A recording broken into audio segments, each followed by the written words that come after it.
On a normal day in the city of Lantien, something suddenly began to shake in the skies. With a strange purple lightning, people began to wonder what was happening as they ran to save their lives. Amidst the chaos and destruction, a monster was seen by everyone, and naturally, the despair increased more and more. A boy who was sleeping on a bench in the square woke up confused in the face of all this chaos. This was the advent of an unprecedented disaster that had the power to threaten all life on Earth. Spreading death and despair, a huge monster arrived and began to destroy the entire city. In the face of that, no one could be spared as they looked at the abyss that had descended to Earth. However, the man who was awakened in the square was not willing to die along with the others in this place, because today is finally the day he would see his girlfriend again after 3 years. However, suddenly a huge monster appeared in the city to ruin all the boy's plans, and this monster burned the boy entirely, even though he still had many things to resolve in his life. But the boy ended up accepting his cruel fate and understood that he would die there, and inevitably, he would no longer be able to see his beloved ever again. It had been a long time since the aliens silently began their invasion of Earth.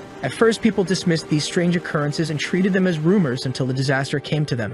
In 1934, the body of a giant dragon fell from the skies in the northern Dongchuan Sea, destroying several fishing boats around. However, the next day, the monster's body disappeared, and in 1947, it was a giant crustacean's turn to appear in the western Meligo Sea. Then in 2020, a giant monster was sighted in the southeast of the Longo district, under the red moon in the sky. But they all disappeared the next day without a trace, as if they had never appeared before. Even saying everything was fine, another incident could happen, and that is what happened with the city of Lantien being annihilated in one night. In this case, some civilians comment that they should also move from where they are to avoid any problems. But at that moment, the boy from before begins to feel sick from the noise, and suddenly he opens his eyes, finding himself underwater. Quickly, he looks at his hands but sees only 2 fins, and after thinking a bit, his fate becomes clear.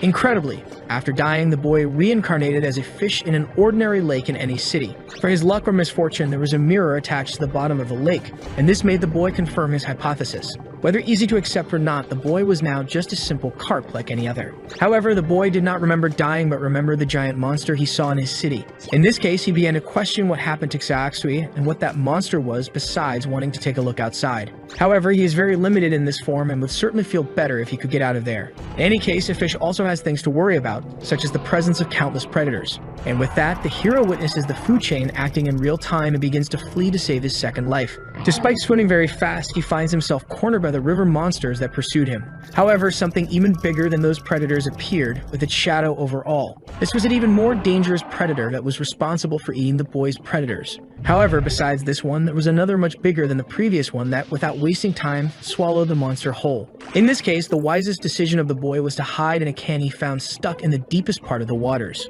At this moment, he decided to forget about the possibility of leaving this place, as his biggest problem was to stay alive. Suddenly, a message appears to the boy saying that the invincible leveling system has been successfully activated. And along with this message, a very beautiful girl also appears in the form of a mermaid. The hero, in turn, asks exactly who she is, but she just pulls him by the fin. Logically, the boy, who is now a carp, asks what the girl is doing holding him like that. However, the mermaid does not respond and continues to pull him closer and closer to the surface.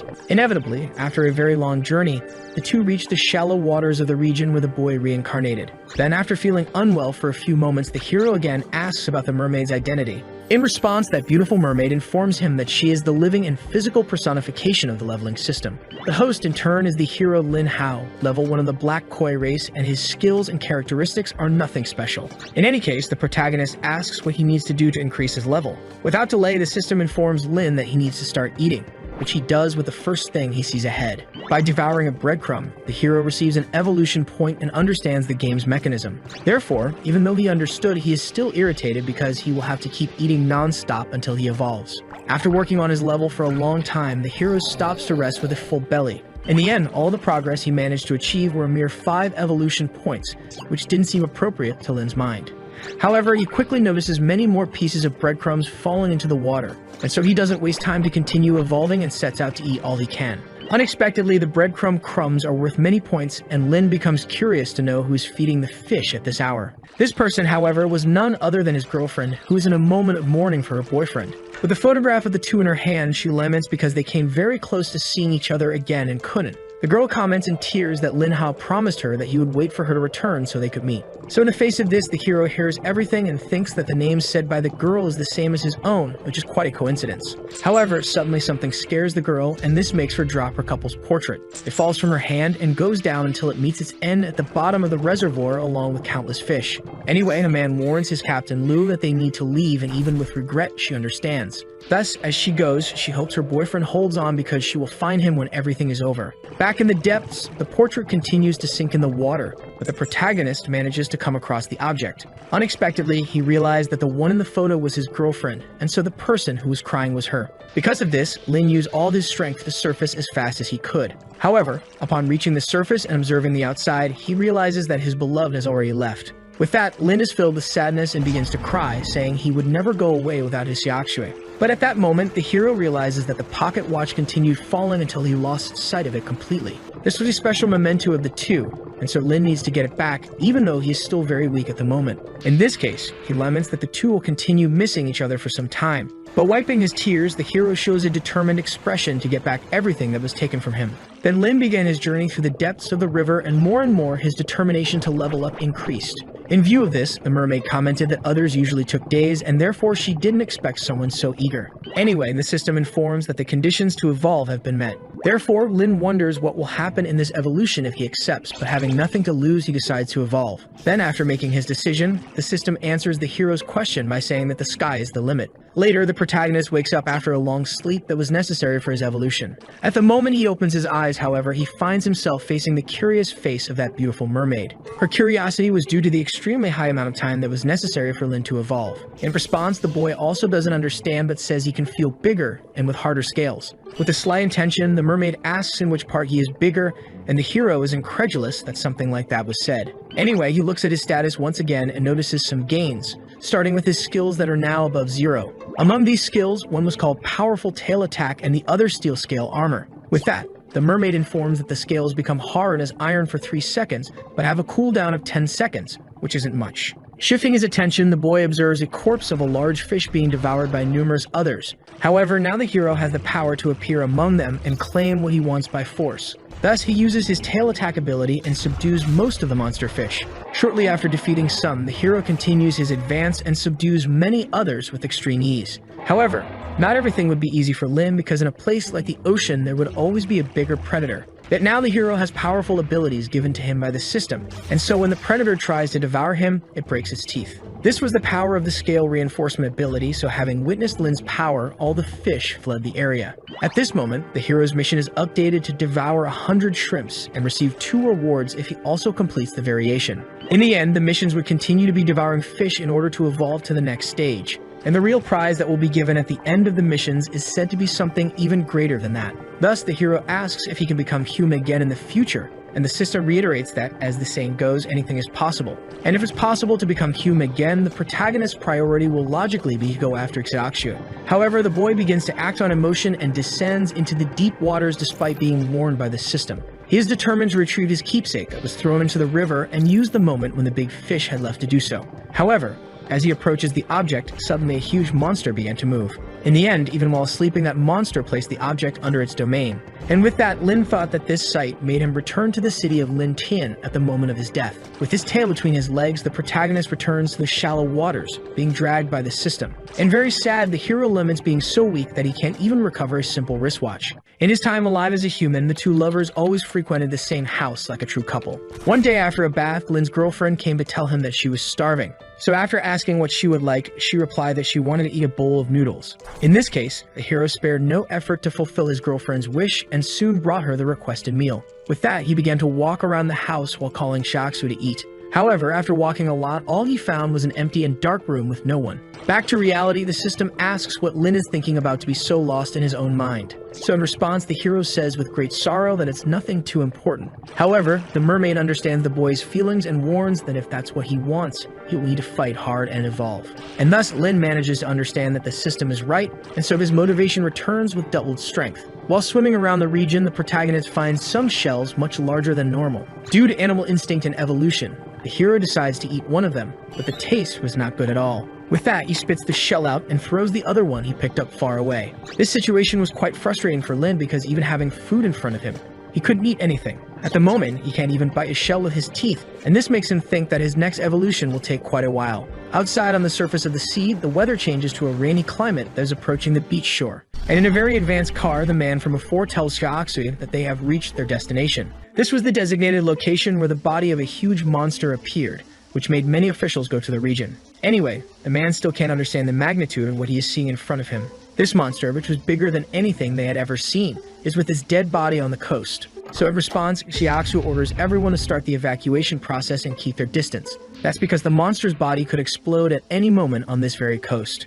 Cases of exploding whales are very common, and this occurs due to the excessive accumulation of rotten gases during the decomposition process. This is undoubtedly one of the deadliest biological weapons in the world, and before them existed something even bigger than a whale. Without delay, the girl dresses appropriately and orders her subordinates to prepare the ventilation tubes. As her first action, the girl makes an incision in the monster's skin with a scalpel and immediately places something inside the cut. That something, however, consists of tubes that are being successfully connected to the animal's body. However, at this moment, Captain Zhu receives information that there were some errors in the readings. And because of that, Xiaoxu becomes desperate and shouts for everyone to get away from the body as quickly as possible. Initially, her subordinates don't understand, and so all the girl can do is grab the nearest one by the hand and start running. Then seconds after the warning, the monster's body indeed exits that critical state with a huge explosion. Meanwhile, from within the river, the hero continues his search and finds some living creatures on top of a rock. Fortunately, these were not so bad because besides tasting better than fish scraps, they also gave him 3 evolution points. At this moment, the system informs that an achievement was obtained by eating 200 shrimps, which entitles the hero to receive a regular treasure chest. With that, the system gives Lin the option to open the chest right now, and without delay, the hero accepts. Suddenly, that mermaid generates a treasure chest in her own hands and opens it, releasing an energy that flows to Lin. When the hero receives the reward, all his abilities increase greatly, and now he has the sharp teeth he had suffered so much from not having. Lin doesn't quite understand what will happen, but since it's a reward, he can't see the downside of it. In light of her pupil's latest evolution, the mermaid asks him to show her everything that has improved. However, the hero protested because to him, the system should already know everything since his evolution was due to it. Then the mermaid explains that all rewards are random and the system cannot see through them. At this moment, Lin's reward begins to activate, and this makes him feel an unbearable itch. Because of this, he starts swimming as fast as he can while complaining about the immense itch he is feeling. Unexpectedly, he ends up eating one of the shells that he couldn't manage before with much ease. In this case, he asks the mermaid what she thinks of his new teeth, and the girl decides not to comment. With that, Lin heads to a deeper area and starts eating many new fish with his sharp teeth. However, he couldn't understand why these fish tasted so awful. He believes it's due to the mutation of the fish, but he doesn't know if this can be caused solely by water pollution. In this case, Lin asks the system if these missions are given based on conditions or if they are random, but the mermaid says she doesn't know. Anyway, the hero thinks that if they are condition-based, a mutant creature like the one that killed him must be nearby. In his hypotheses, the protagonist couldn't be more right, and what he feared was getting closer and closer. In any case, Lin still doesn't know what's awaiting him, so he can only feel a shiver down his spine. Meanwhile, on the surface, some humans are trying to search for pleco fish with a flashlight in the sea. However, even though it's something rare, the two are lucky that some have been cast into this same region. However, more dangerous than the humans would be a beam that was quickly approaching the fish. This immense aquatic monster fortunately passes by Lin, ignoring him, and without delay heads to the school of pleco fish. In this case, countless system windows open, informing of the immense danger. And due to the difference in levels, it warns that Lin must prepare for combat. Faced with his new obstacle, the hero believes it will be difficult to come out of something like this completely unscathed. And while he thinks of a plan to escape, a monster devours all the fish until it meets another of the same size. Taking the advantage of the first attack, the earlier monster takes its first bite at the newcomer. And unexpectedly, even though it is a being with an immense carapace, it begins to get the worst of it. Seeing this, Lin comments that when the bird and the oyster fight, the fisherman reaps all the gains. Anyway, he manages to spot another of those fish behind him, and wanting to evolve quickly, the boy eats it. Despite that, the taste of that thing continued to be as bad as it seemed, and it also left his teeth dirty. However, after devouring the fish, the hero gained 10 evolution points, which would give him a good amount of money. And finally, the fight between the two monsters ended with a unilateral victory by the snake monster. After the fight, it began to look around for new prey and soon managed to find the protagonist. Therefore, Lin Hao had to control himself not to panic,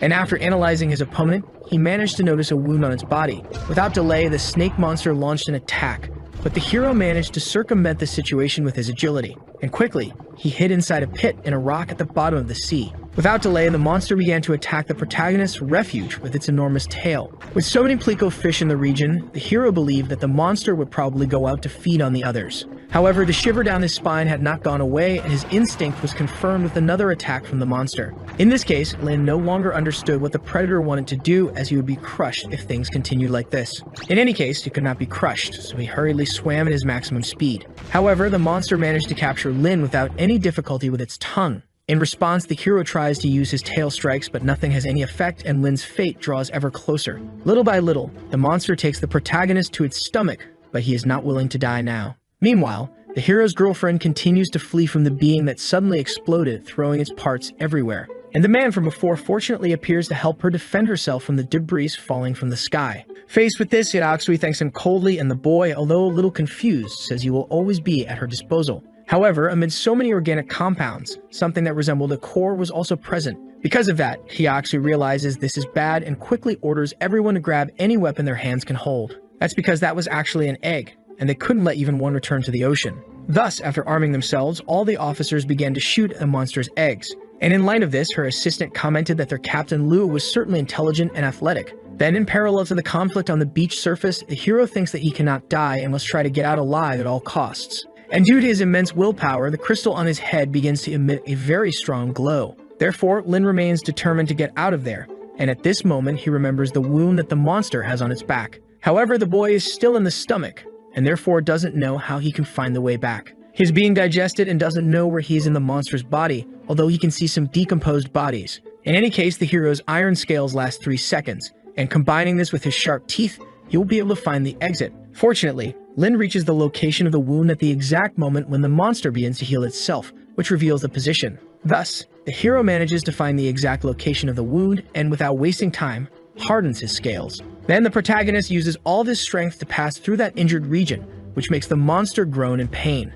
As expected, the protagonist manages to get out of the animal's body at high speed, and soon he heads to the shallow waters to get rid of his predator, who heads to the depths. Finally, the hero remembers that he was lucky regarding the animal's wound, and the system asks if he is okay. In any case, the protagonist questions how deep this sea is to have such a big snake monster. The mermaid in turn says that Lin will have to find out on his own during his evolution. In any case, that monster was responsible for clearing out all the big ones, so now it remains for the hero to take care of all the leftovers. So without delay, the protagonist set out and ate as many as he could from the school of pleco fish. But even with all the XP he gained, the fish still tasted very bad to consume in excess. Suddenly, the system warns that the host has met the necessary conditions to evolve. With that, it asks if Lin wishes to proceed, and he responds affirmatively. Unexpectedly, the evolution occurs very quickly, and many of the hero's abilities receive an upgrade. Besides divine powers that were received, there were still other things to pay more attention to. There was a passive ability that gave the protagonist an increase in tearing bite strength. However, Lin is not so satisfied since he fought hard to gain just a few centimeters.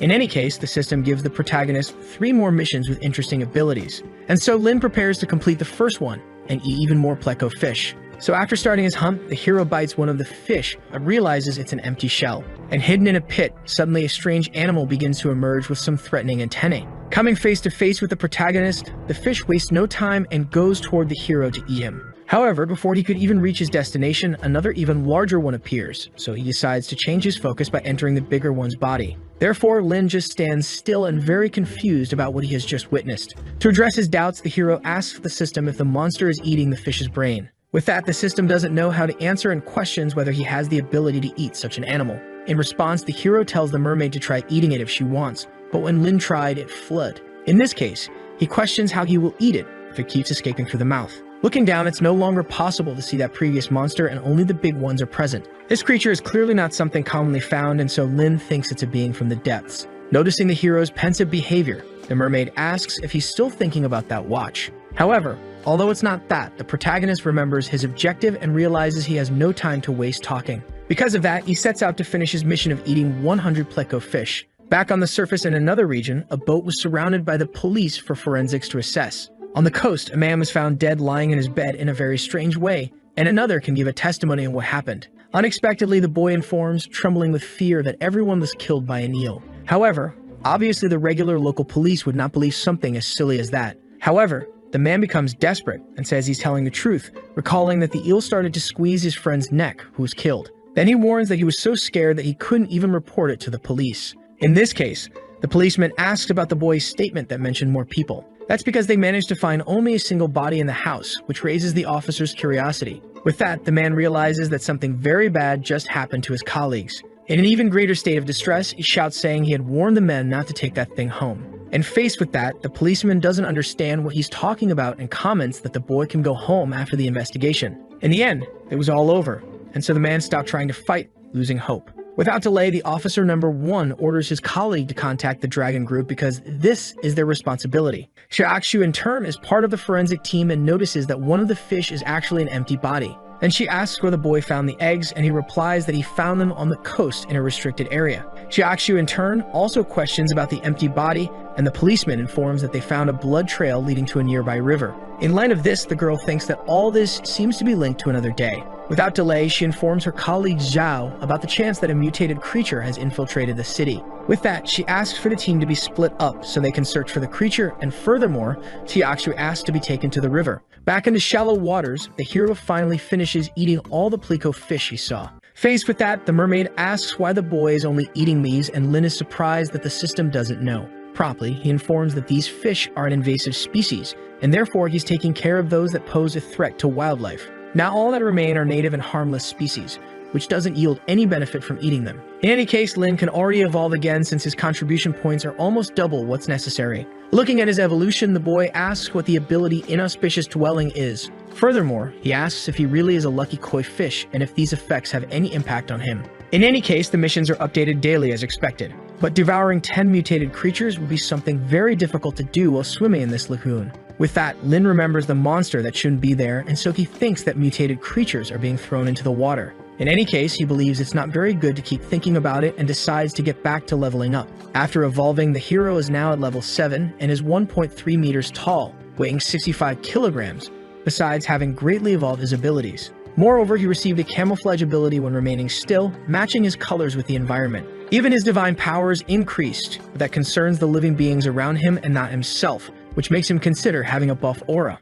Outside the lake, a mother is having a comfortable moment with her daughter, but the mother warns that they must return before the lockdown time. And at that moment, a military group appears surrounding the area and ordering all civilians to leave. Without delay, some strange capsules are thrown into the water, and Lin soon finds several of them. Being very curious, the boy goes to the capsule to check it out, as it seems to be searching for something. However, what it was searching for were mutated animals, just like our hero. And so the machine's scanner reported the finding to the military computers, which caused Lin to be discovered. Quickly after locating the presence of a mutant animal on the surface, the military descend with diving suits. Then the system warns that the hero has been marked as a mutated creature, and so he should leave as soon as possible. Looking up, the protagonist can see the humans who are coming to hunt him. In this case, the deep waters are full of unknown mutants, which makes it very dangerous to flee that way. But dangerous or not, if Lin stays, he will definitely die, so he should seize his chance of survival. However, upon descending, the protagonist realizes that it's not so bad and that times have changed. In this case, the system suggests that the two go to venture into even deeper waters,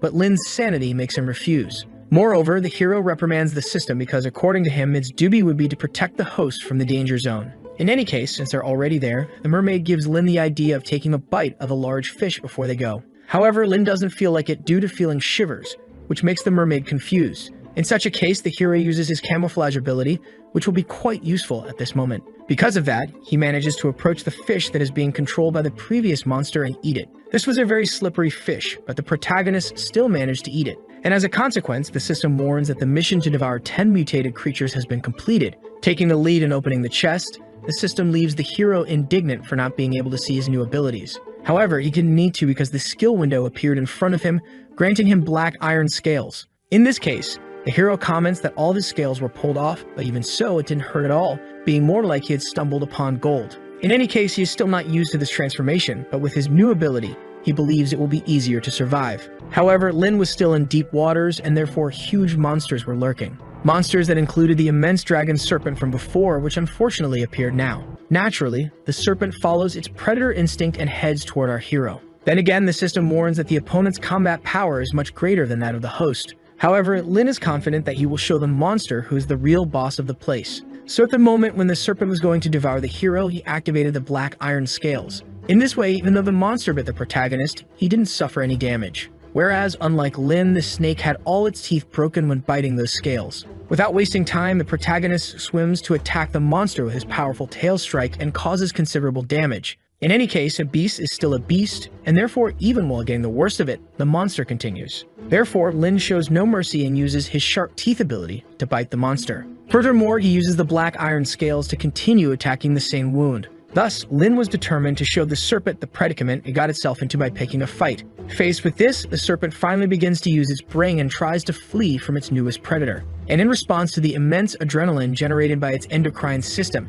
it manages to land a powerful blow on the protagonist. In any case, he is determined to kill that giant monster, and therefore he manages to tear off a piece of it. At this moment, the serpent manages to wrap the hero with its tongue, but Lin activates the iron scales along with the powerful tail strike. Therefore, like a real lightning bolt, the protagonist frees himself from the trap and attacks various parts of the animal's body. Right after destroying the monster's tongue, he manages to pierce several parts of his body. And finally, Lin ends this battle victorious, having managed to defeat the red-eyed mutant snake. With that, the boy finally got rid of the bitter taste of defeat and could now recover what is his. Thus, by devouring the red-eyed snake, the boy manages to accumulate 500 points. Naturally, Lin is impressed by the amount, and the system informs that this happens when one comes out victorious from a battle with a level difference. Moreover, the mermaid says that unexpected gains have come, and when asked about it, she touches Lin's crystal with her finger. Upon coming into contact with that magic stone, an immense energy begins to swirl around the two. And after some time, the hero opens his eyes in an unknown place with his human body back to what it was before.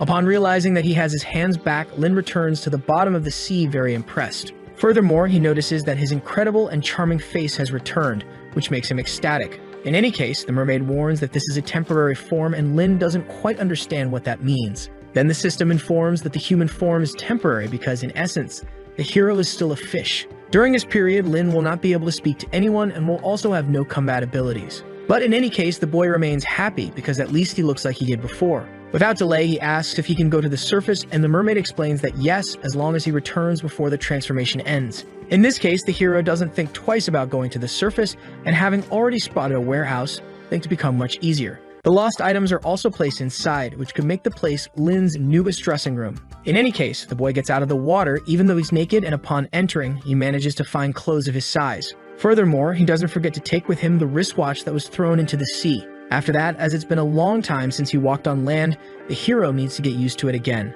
Upon leaving the warehouse, the protagonist encounters the group of military personnel responsible for monitoring the river zone. As soon as they spot a civilian, they promptly inform him that it's a restricted area that has already been evacuated. With that, the hero indicates that he is mute but hears the man from before talking to Xiaoxu on the cell phone. This makes him desperate to also get in touch, and obviously, the military stop him. In this case, the man asks who the civilian is and what he is doing in this restricted area. However, one of the soldiers informs his superior that, as it seems, the boy cannot speak. In any case, Lin hands over the wristwatch to the captain, who upon opening it realizes it is an item belonging to his partner. In such a case, the man asks if the two know each other, and upon confirmation, he says he will deliver the object to the girl on Lin's behalf. However, at this moment, another person appears in their presence, curious about someone still being in this area. This is the team leader who just checked the east side of the city, but even though Lin wants very much, he still cannot make contact. That's because, besides being unable to speak, the dragon team is investigating the mutated creatures, and he doesn't know how long he will be able to maintain his form.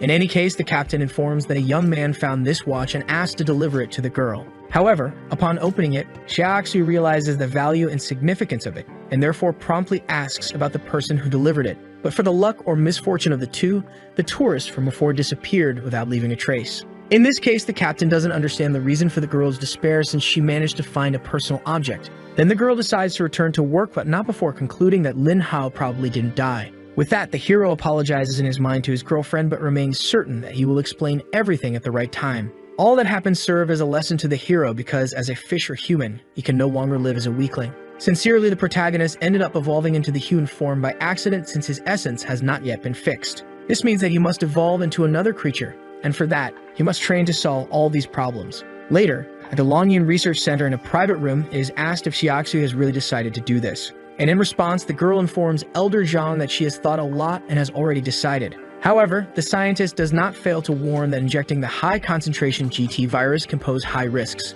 And as a researcher, the Elder concludes by saying that she has no need to subject herself to this. However, Xiaoxu is determined to be transferred to the action team, so she again asks to try. With that, the elder asks if she is doing this thinking about memories of Lin Hao. Naturally, Zhang warns that the world is going through a crisis and there is no time for personal problems. But the girl replies that this is not the reason, since the research center never arrives in time, which makes them lose much information. Therefore, Xiaoxu informs that if she joins the action team, she can bring many advances with her. So despite not wanting to, this answer was enough for the elder to accept the request. Back in the middle region of the river, the hero is facing an immense pit and prepared to enter deeper waters. In this case, the system asks if the boy is thinking straight because the creatures of the deep waters are unknown and dangerous. And with that, the hero agrees, but he knows that he won't know if he doesn't try, and he is not thinking of running away from his fights. In the Huolong Lagoon, the hero Lin begins to explore the deepest part available. And for not yet being a predator at that level, the protagonist hides while eating small marine animals. Seeing this, the system questions the boy who was recently determined to explore but now shows a cowardly attitude.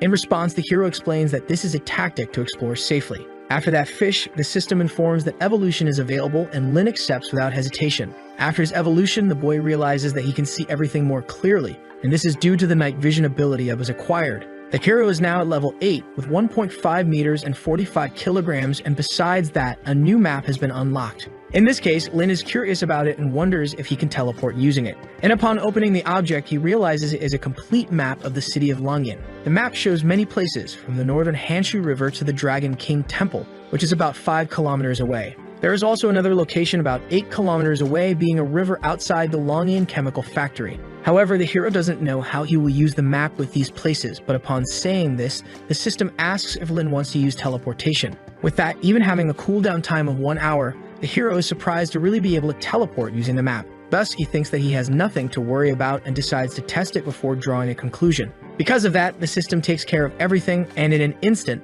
the hero appears at the determined location. That was enough to make the protagonist happy because he finally unlocked a new menu. Besides that, the grass carp has a much better taste than those scavenger fish. And being a predatory fish in this region, the boy can prey on all of them with extreme ease. Then the system warns that Lin devoured an adult grass carp, which made him gain 90 points. 90 points are equivalent to 3 mutated fish, and so the boy remembered the horrible life he was living in Huolong. However, there weren't only small fish in this place, and before Lin, another sea snake could be seen. However, something else caught his attention because there was a huge carp in front of him. It resembled more a catfish, and since the system didn't warn him, they had power equal to or less than Lin. In this case, the boy thinks that this must be a mutated creature and one that will probably give him many evolution points. However, at the moment he tries to bite the fish's body, its skin proves too slippery for that. And soon the prey escapes with a tail strike that, despite everything, doesn't cause much damage to our hero. Thus, Lin realizes he was right about the fish's combat power and promptly activates his fire scales.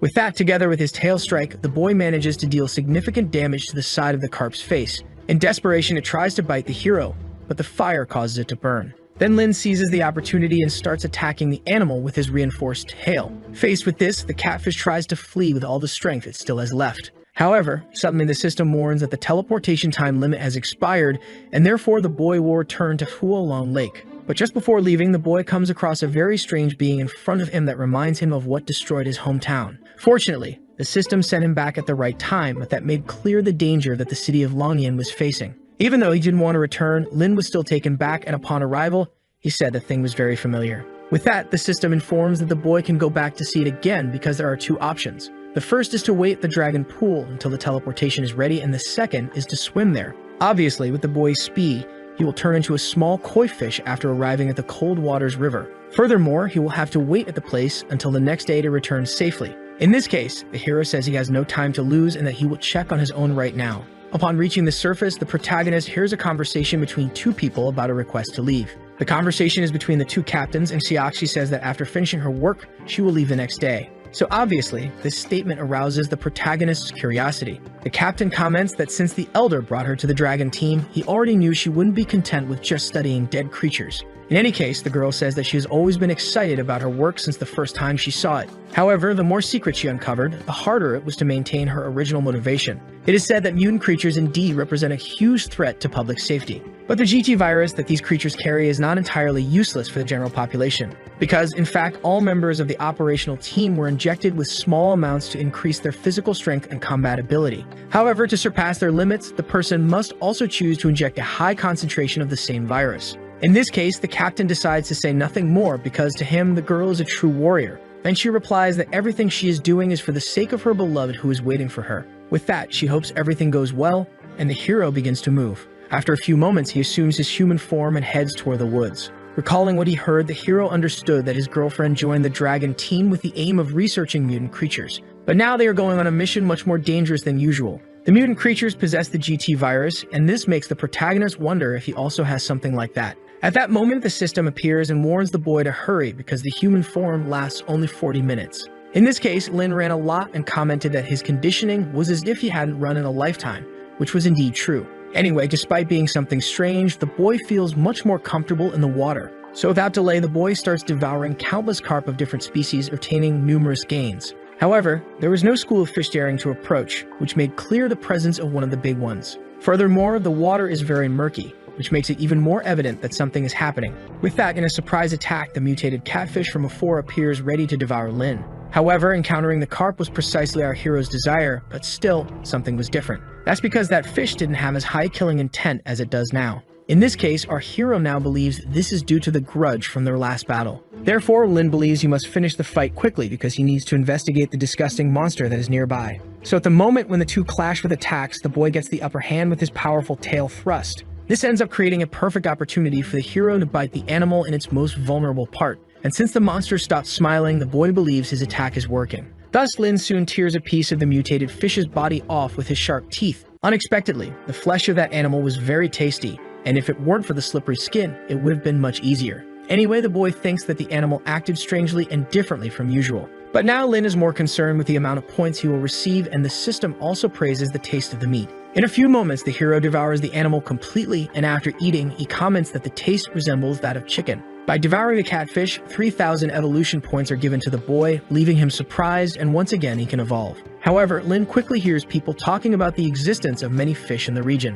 One of the men suggests electrocuting them, so one of them goes to get the electric net, while another gets the net. But suddenly, the boys notice a commotion in the water that appears to come from a big fish. What they didn't expect was that the fish, despite being our hero, would also be a very frightening animal. In this case, upon witnessing the form of that monster, the three ran away screaming for their lives. And in light of this, the system warned that due to his action, the boy would definitely become a target of the dragon team. Later, at a local police station, the fishermen report everything to the officers. One of them says that the police are not understanding because a fish in the cold waters river jumped and was bigger than himself. This report, however, makes the officers have to hold back their laughter. But anyway, one of them asks the boy to continue, and the other asks if he saw it clearly. In response, the boys say they went fishing and didn't drink a single drop of alcohol. However, one of the officers reminds them that the Cold Waters River is closed for fishing, and yet they went fishing. In this case, all the boys realize they made a mistake by reporting it and apologize for the inconvenience. With that, they quickly leave the police station. And although the first officer doesn't believe them,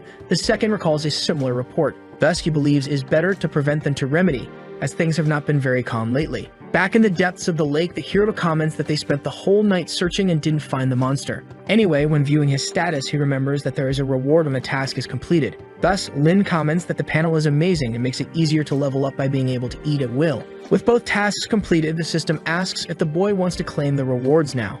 And all this was thanks to the fish that died in the electric current from before. In any case, the system warns that Lin has met the conditions to evolve, and he soon accepts to proceed. In this case, the mermaid commented that she always knew that the boy's talent was among the best. After evolving, the boy finally managed to reach level 10, and now it remained to see what he had achieved. Among the skills that came out of the chest was an increase in all basic fundamentals and in some particular abilities. But one caught Lin's attention more, being the sharp horn, which was soon put to the test. Upon accepting, however, the boy began to feel an itch in his brain, but that was due to the horn that suddenly grew. However, it was still strange for Lin that a carp had developed horns as part of its evolution. But that horn still seemed quite sharp, and with the increase in his speed, it would certainly cause damage. With that, the hero states that when he reaches the Cold Waters River, he will test the power of his newest resource. In the conference room of the most important and relevant humans in the country, a meeting begins among the different anti-mutant groups. The captain from before, in turn, informs that they have sealed the place where the monster might be hiding. And then he adds that they will corner it in the delimited region to prevent it from escaping. With that, the leader comments that it will be good if they can resolve this issue quickly, as the city of Longyan has a large population. And knowing that an attack will result in a disaster, the captain asks not to worry since the dragon team will be responsible. In this case, the general leader understands and appreciates the man's hard work, but there is one more thing to mention. It is said that on this day, someone found the skeleton of a massive creature in the Cold Waters River. The skeleton is very complete and different from common fish, with large bones and sharp teeth. With this, Gyaksu notes that this is the skeleton of a mutated creature, one that resembles a catfish. It is known that there are many grass carps and crucian carps in the cold river, which makes them think this is an invasive fish. Therefore, based on the shape of the skeleton, Lin's girlfriend believes this is a fish evolved by the GT virus. However, she also believes that there must be an even larger mutated creature in the cold river that ate this catfish. This causes chaos in the meeting, as many creatures are gathering in Longyan City. To eat a mutant of this size, the officials discuss among themselves that the creature must be enormous. In this case, Xiaoxu warns her colleagues that over time there will be even more creatures,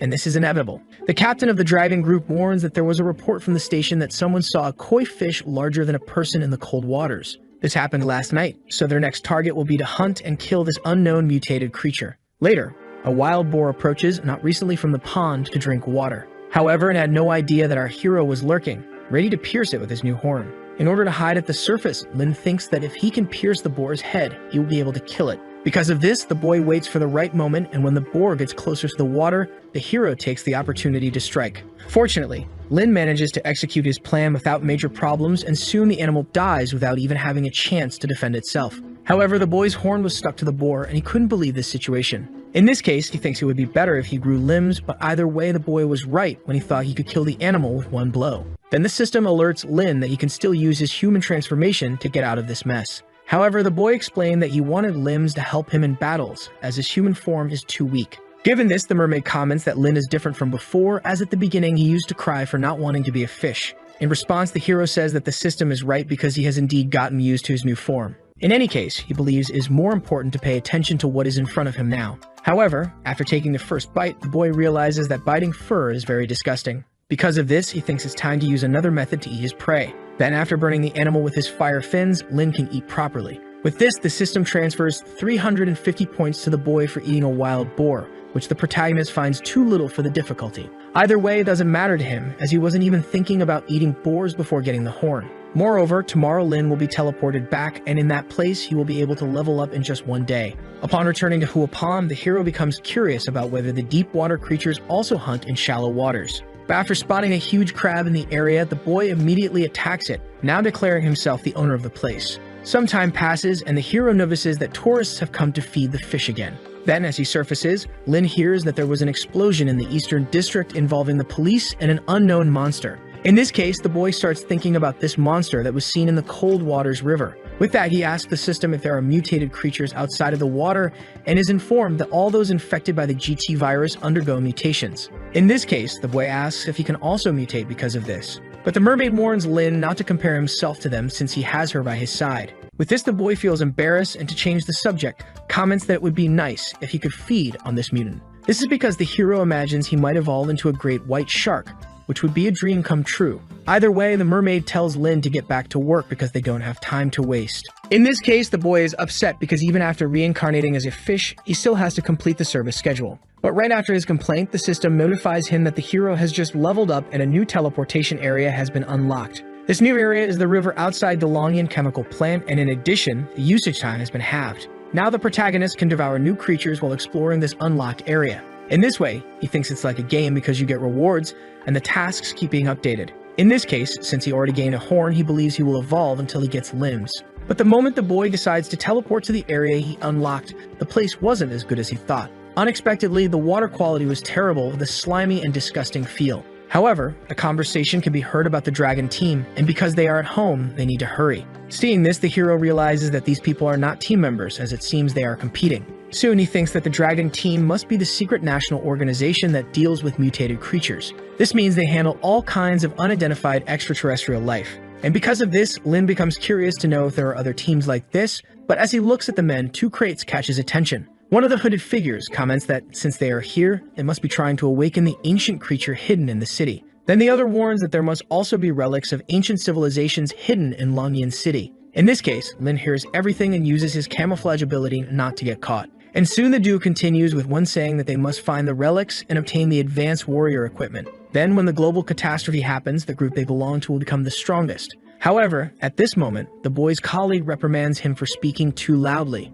But the man wasn't willing to listen, given that there wasn't supposed to be a living soul in a place like this. In any case, it obviously won't be convenient to have people around, and if anyone shows up, the boy will make sure to kill them. With that said, the hero thinks that these are definitely not good guys, but he finds it curious that no one has stopped them from walking around armed. Returning to the conversation, one of the two receives a message and then tells his colleague to get ready to move. This is because the dragon team has already narrowed down the target area, and besides, they sent many people this time. However, to the bolder of the two, they are still just a bunch of kids. In any case, the boy says that his brother Kun will get outfit number 3. However, Lin doesn't understand what this outfit is and wonders if it's some sort of mecha combat suit. Suddenly, the men's technological devices detect the presence of something, and this puts them on alert. In this case, Lin quickly leaves and realizes the hard way that the men's watch also detects mutant creatures. Therefore, he believes that compared to the dragon team's equipment, this one is much more convenient. Getting straight to the point, they ask if there are mutated creatures in the area, and one of the men responds that he's still not sure. So to clear their doubts, the device is activated in the case, releasing a sword. Thus, the man delivers a vertical slash to the water, splitting the river in two and drying the affected part. Because of this, the heroes launch into the air by the pressure of that sword strike. And soon the villains see the protagonist in the middle of the river, understanding that it's one of those creatures. Without delay, Lin dives back in and tries to escape as fast as he can, but the men wouldn't let that happen. That's because more of that powerful virus could be found in the body of that animal. At the same time that Lin tries to swim away, the men chase him and praise the intelligence of the animal. Given this, the hero thinks that to carry such heavy crates at this speed, the two are definitely not normal humans. In this case, the protagonist activates his powerful tail strike, generating a massive whirlpool in the water. A few seconds later, the boy believes he managed to shake them off. Next, our hero thinks there's no reason to be nervous since he can teleport whenever he wants. Besides, he doesn't know who these guys are, but he remembers he's there for something more important. And since Lin is running out of time, he decides to eat all the tilapias first. By devouring some tilapias, the hero gains evolution points currently at level 14 with a length of 3.3 meters. Aside from his size and combat power, there doesn't seem to be much change, but despite being a disgusting place, it still gives him some points. In this case, the protagonist asks the system to show the new tasks that are available. They are devour 100 cleaner fish, 200 catfish, 10 eels, and 10 mutated creatures. With 4 tasks, Lin understands that the difficult one is truly challenging as it's hard to find so many mutated creatures in this place. But in any case, the hero knows he will continue evolving over time, making it necessary to take a nap. However, the teleportation time has increased as predicted after leaving the beginner's area. So, with no rush around, the boy decides to eat a little more, but something starts scaring the fish. Suddenly, something approaches at high speed, making the hero think it's another mutant. However, the unknown being turns out to be a simple human prepared for battle with a sword in hand. In this case, the boy notices that this is the same man from before, and now they are closer than ever. It becomes clear that the two humans managed to follow the hero to this region. Without delay, one of the soldiers attacks, and although the hero dodges, the man does not give up. At that moment, as he approaches the protagonist, he unleashes a burst of energy. Unexpectedly, the attack causes some damage to Lin's shell, but the result was far below what was expected. However, the hero is not willing to just take hits, and after activating his abilities, he enters the fight. Enraged, Lin doesn't even think about forgiving the man who dared to attack him with a sword. Therefore, the hero charges forward and manages to crack the warrior's diving mask. Since it's the same person from before, the protagonist continues his brutal attacks. But changing his line of thought, Lin believes this suit is very strange to make a human so strong underwater, and this human is convinced that he will wipe out the mutant fish with his sword. However, our hero counters the strike again, but this time with an even more powerful tail attack. Next, Lin goes for the warrior's arm and bites it using his sharp teeth ability. However, the armor was strong enough to prevent the protagonist from penetrating it. With enough time to react, the man used his sword to attack the hero with everything he had. So despite Lin continuing to try and bite, the blows started to cause him significant damage. In any case, the reason the hero let go was not out of fear,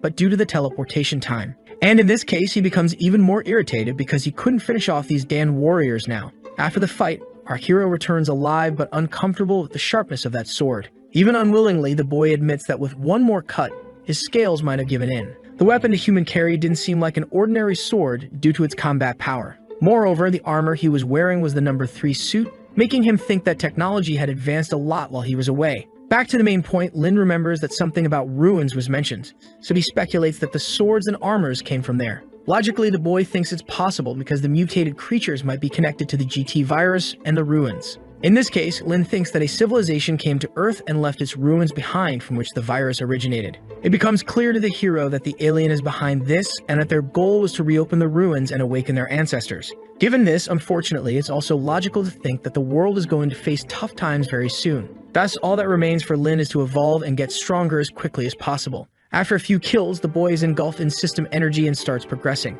After just a few seconds, the hero is congratulated by the system for reaching level 15 and earning a blue chest. Unexpectedly, with his evolution, a night combat ability appears. This ability increases strength and perception by 10% during a nighttime fight. Although it doesn't seem like a major advance now as he gets stronger, it will have a greater impact. Back on the surface, one of the men asks where the mutated creature went. He then questions if the animal might have the power to teleport to other places. But promptly, his brother denies it, saying that such a thing is impossible. Changing the subject, the boy recalls that his brother's armor is a bit damaged. In this case, he explains that even though he worked hard to get the armor, it was bitten by the beast. Either way, the two still have a lot to do instead of standing around talking. However, the one who engaged in the fight believes there is something strange about the fish's intelligence, and this must be reported to the organization. In the city, people are talking about a lockdown that occurred in the Eastern Division, and civilians are already expecting the worst as the cause. But back at the Huolong River, our hero is quite relaxed as he just woke up from his sleep. At that moment, the system informs him that the daily tasks have been updated.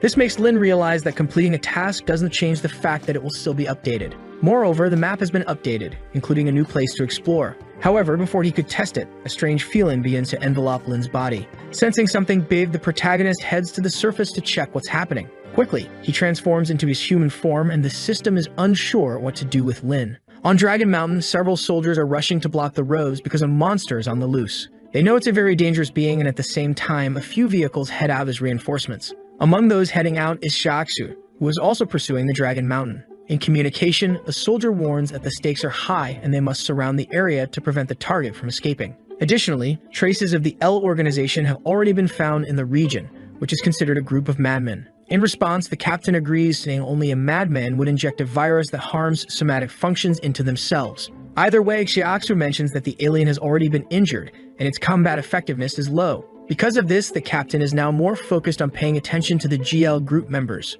Knowing who he's dealing with, he has no hesitation about shooting these bad men. In this context, one of the possibilities is that the GL group wants to blow up the entire Dragon Mountain. Upon noticing the presence of a drone flying above them, Xiaoxu quickly orders everyone to activate their armor protection. Mere moments after the warning, a huge explosion occurs and the area is engulfed in flames. After dressing in the forest, Lin asks how the system knows which path to follow, and the mermaid responds that it's because she is a hacker. Either way, she questions why the boy wanted to come here so suddenly. In this case, he explains that when the explosion happened, he felt a mysterious force. Something that was resonating with him, and although the mermaid didn't understand, it was a fact. At that moment, the hero hears someone complaining about not being able to reach the organization because the communication had been cut. Even so, the person seems pleased that at least they managed to blow up the dragon group. Seeing this, the hero thinks that this dude seems to have a good relationship, so by following them, he might find the alien. Changing the subject, one of the warriors recalls the fish that destroyed the armor, and the other is indignant about it. However, now was time for the two to go after the alien, who is hiding so they can collect the rewards. With those rewards, they will be able to get another suit, so the older of the two spares no effort in the hunt. Linton, for his part, realizes that the man's speed on land is enough to defeat him. But suddenly, the hero hears a strange noise in the woods, and so he goes to investigate. Fortunately, the noises were coming from his girlfriend, Xiaoxu, who was taking care of some mutant eggs. Faced with this, Lin can't help but feel disgusted by the horrible appearance of the eggs, and he is soon scolded by the system. Either way, Xiaoxu reports that she has managed to locate the alien and sends the coordinates to her partners. However, at that moment, the warrior from the EL group appeared in the same spot where the girl was. Because of this, it became the perfect opportunity to take out one of the most influential members of the dragon group. However, before he could attack her, our hero quickly came to her rescue and stopped the combatant's arm. With not much time left, Lin knows he will need to resolve this situation in a single blow. Thus, the hero redirects the warrior's blade, causing it to pierce his own chest. Faced with this, the man realizes that the civilian in front of him is actually the mutant fish from before. With that, he smiles and pulls the sword from his chest, throwing it towards Xiaoxu. However, the girl manages to dodge, and at that moment, she realizes that her savior is actually Lin Hao. Without hesitation, our protagonist continues his assault, landing a punch right in the man's stomach. That punch generates a strong blue light, making it difficult for Xiaoxu to see. Taking advantage of this distraction, the boy jumps back into the river before giving any explanation. In the end, Lin leaves his girlfriend alone and confused, unsure whether she could truly believe what she saw.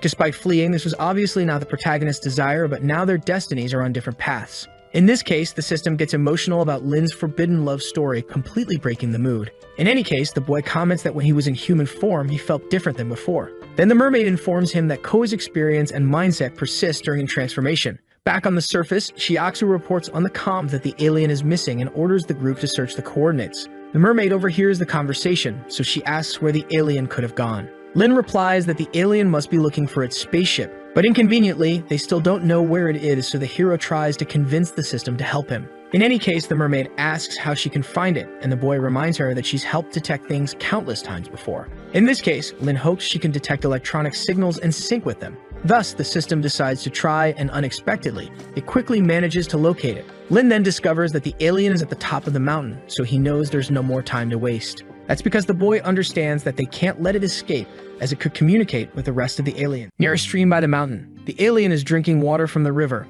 until it notices some fish swimming near it. It then approaches each fish, feeding on parts of them. Nearby, the protagonist senses the smell of blood flowing through the river. As he gets closer to his enemy, he realizes the enemy possesses greater power than him. But without hesitation, he charges furiously toward the enemy, landing a direct hit on its head. The alien quickly grabs its weapon to counterattack, but the protagonist deflects the attack, sending the weapon flying away. The alien doesn't give up and stretches its arm to retrieve its sword, once again initiating an attack against the protagonist. In an attempt to defend himself, the protagonist uses his horn to absorb the enemy's blow, and then steps back to recover his stance. The alien's strike was so powerful it cracked the protagonist's horn. Now it's the alien who charges forward, furiously attacking the protagonist. Once more, the protagonist defends the attack with his horn, and then counters by launching another attack, tearing off one of the alien's arms while mocking its fragile body. The alien immediately becomes enraged, preparing to strike with everything it has. The alien attacks Lin Hao with all its strength, knocking him out. The mermaid desperately tries to wake Lin Hao, touching his unconscious spirit. She repeatedly shouts for him to wake up, until his consciousness starts to return. As soon as Lin Hao regains consciousness, the mermaid pleads with him to stop wasting time and give it his all, or he will die. The alien then charges at Lin Hao again, attacking him while he is within the barrier created by the mermaid, and slamming him into the reverb. The force of the blow was so great it created a huge crater around the protagonist. It had been a long time since Lin Hao felt as much pain as he did that day. Now the alien attacks again while questioning the protagonist's courage to ambush it. The alien strikes the ground with tremendous force. Lin Hao barely manages to dodge the blow, but his enemy quickly notices him escaping and grabs him by the tail, mocking his small fish-like form. The protagonist begins to emit power, burning the enemy's hand, leaving the alien confused, wondering what Lin Hao was planning. But Lin Hao responds that his enemy has no right to question him, and charges with all his strength against the alien, biting it while using his power to burn his enemy. He shouts that he won't let go, not even for a second. Lin Hao drags the alien across the river while burning it with his power, until the alien finally dies. Suddenly, some people approach the river searching for someone. Lin Hao becomes confused, unsure where they came from. But he quickly leaves the area, afraid of being captured and killed while still exhausted. Those men argue about not finding the person they were supposed to meet there. They say that if someone has killed the creature, they will hunt down and skin whoever did it. Lin Hao overhears their conversation and realizes he cannot let those men find him. He decides to take drastic measures regarding those people. But before that, he notices that his form has changed into a more humanoid creature in a forest amidst the mountains. Two guards are watching over the spaceship in the woods. While they talk, something emerges from the river and attacks them before they can even react, slashing their throats. Lin Hao steps out of the river in his lizard form. The mermaid questions why he is still there even after gaining the necessary evolution points. Lin Hao replies that he cannot let that spaceship remain in those people's hands. Inside the ship, we see a guard relaxing while listening to music as someone approaches from behind, suddenly falling in front of him, leaving him confused and unaware of what is happening. Out of nowhere, the protagonist pierces his body with his claws. The others nearby scream in fear upon seeing the protagonist. But without mercy, Lin Hao slashes them all with his sharp claws, leaving the place filled with bloodied bodies on the ground. At that moment, he realizes his power has drastically increased since defeating the alien. He then reverts to his normal form, saying that it was his only choice to prevent those people from causing greater harm. In the control room of the spaceship, he observes the control panels, but he cannot understand any of it until he notices an object hidden beneath one of the panels. He grabs the small box and then leaves after obtaining what he wanted. Already outside the spaceship, Lin Hao stands still as he observes the ship. The mermaid asks why he is still there, and he quickly replies, saying he wants to know how the dragon team will contact him if they take that ship. The mermaid responds that there's no way to know when the dragon team will reach that area. At this moment, the protagonist says he has an idea of what to do. Shortly after, we see him moving away from the location, while the mermaid complains about his plan. But Lin Hao tells her to be quiet since she hasn't understood his plan yet. Everything around the spaceship is on fire. Then we see a soldier asking the dragon team captain what kind of creature could have done all that. The scientist responds that further research is needed to find the answer. Suddenly, one of the soldiers shouts, saying they found possible alien entrails. Upon hearing this, the captain wonders if the alien was devoured by someone else, or by another mutant creature awakened by the alien itself. At this moment, the woman recalls her last encounter with Lin Hao. However, she doesn't mention this to the captain. Instead, she says she doesn't believe it was another mutant creature, but she doesn't have a definite answer either. She then tells them not to overthink it and take advantage of the intact spaceship to capture and study it,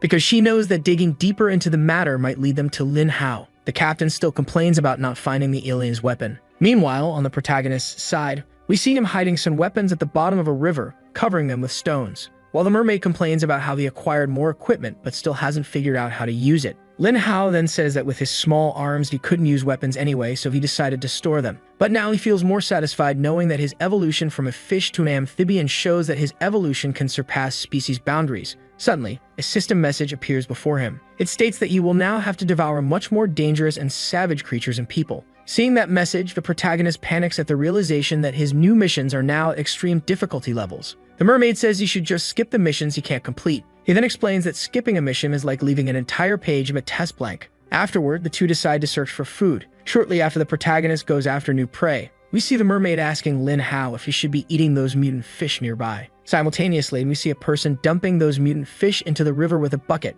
Two people were casually throwing those mutant fish into the river while talking about going for drinks to unwind from work, until they hear a noise coming from the river. And out of nowhere, the head of a strange creature emerges from the river, shooting a jet of water from its mouth, which directly hits the two and tosses back the mutant fish they had just dumped in the river. Immediately, the two are startled, thinking it's a ghostly encounter. They'd run away, believing they're being haunted. Now the protagonist tries to understand if that was a move by the organization hunting him and what their plans might be. As he looks into the water, he notices something beyond the fish he had encountered earlier. However, he wonders if he's just imagining things. We then see that there are several mutant crawfish underwater heading toward him. They prepare to attack, and they charge at Lin Hao. Seeing the number of crawfish before him, an idea arises in his mind, which is to eat all those crawfish. The crawfish advance to attack, but Lin Hao simply sets them all on fire. Right after, he prepares to feast on the crawfish. As a result, he earns 100 evolution points. However, while eating his crawfish, a massive crawfish approaches to attack him. Barely, the protagonist manages to dodge a powerful strike.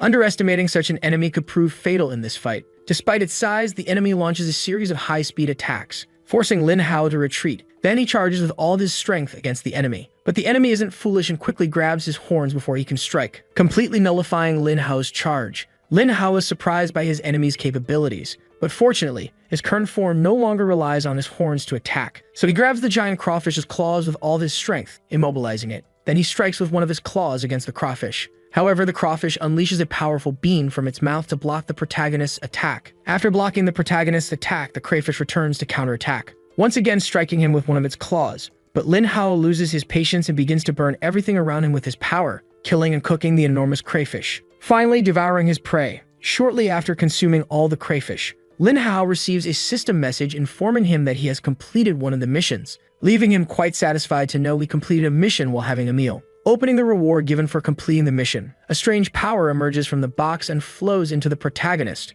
Afterward, he grabs the mermaid's attention and asks her to watch his new trick. An incredible red glow emanates from the protagonist. Then a powerful energy beam shoots out of his mouth. He remarks that his attack would be even more devastating out of the water, while the mermaid pleads with him never to use it in the forest. Lin Hao gets distracted by one of the dead mutant fish floating past him, and immediately takes the opportunity to eat it as well. He then speculates that the Logan City might be having problems with mutant fish. The mermaid warns him to be careful as two organizations are after him. Lin Hao begins to question why they released those mutant fish into the river, knowing that these fish take a long time to mature. He concludes they are trying to buy time. He leaves stating that someone is trying to keep the Dragon Pool team occupied for some reason. He then returns to the surface, reflecting on what is happening. Under no circumstances does he want Dragon Pool to be at risk, forcing him to leave the area. While running through the forest in human form with the mermaid following him, his companion asks where Lin Hao is headed, and he responds that he simply feels like eating some mudfish. Meanwhile, on the Dragon team's side, we see the organization investigating those releasing mutant creatures in different areas.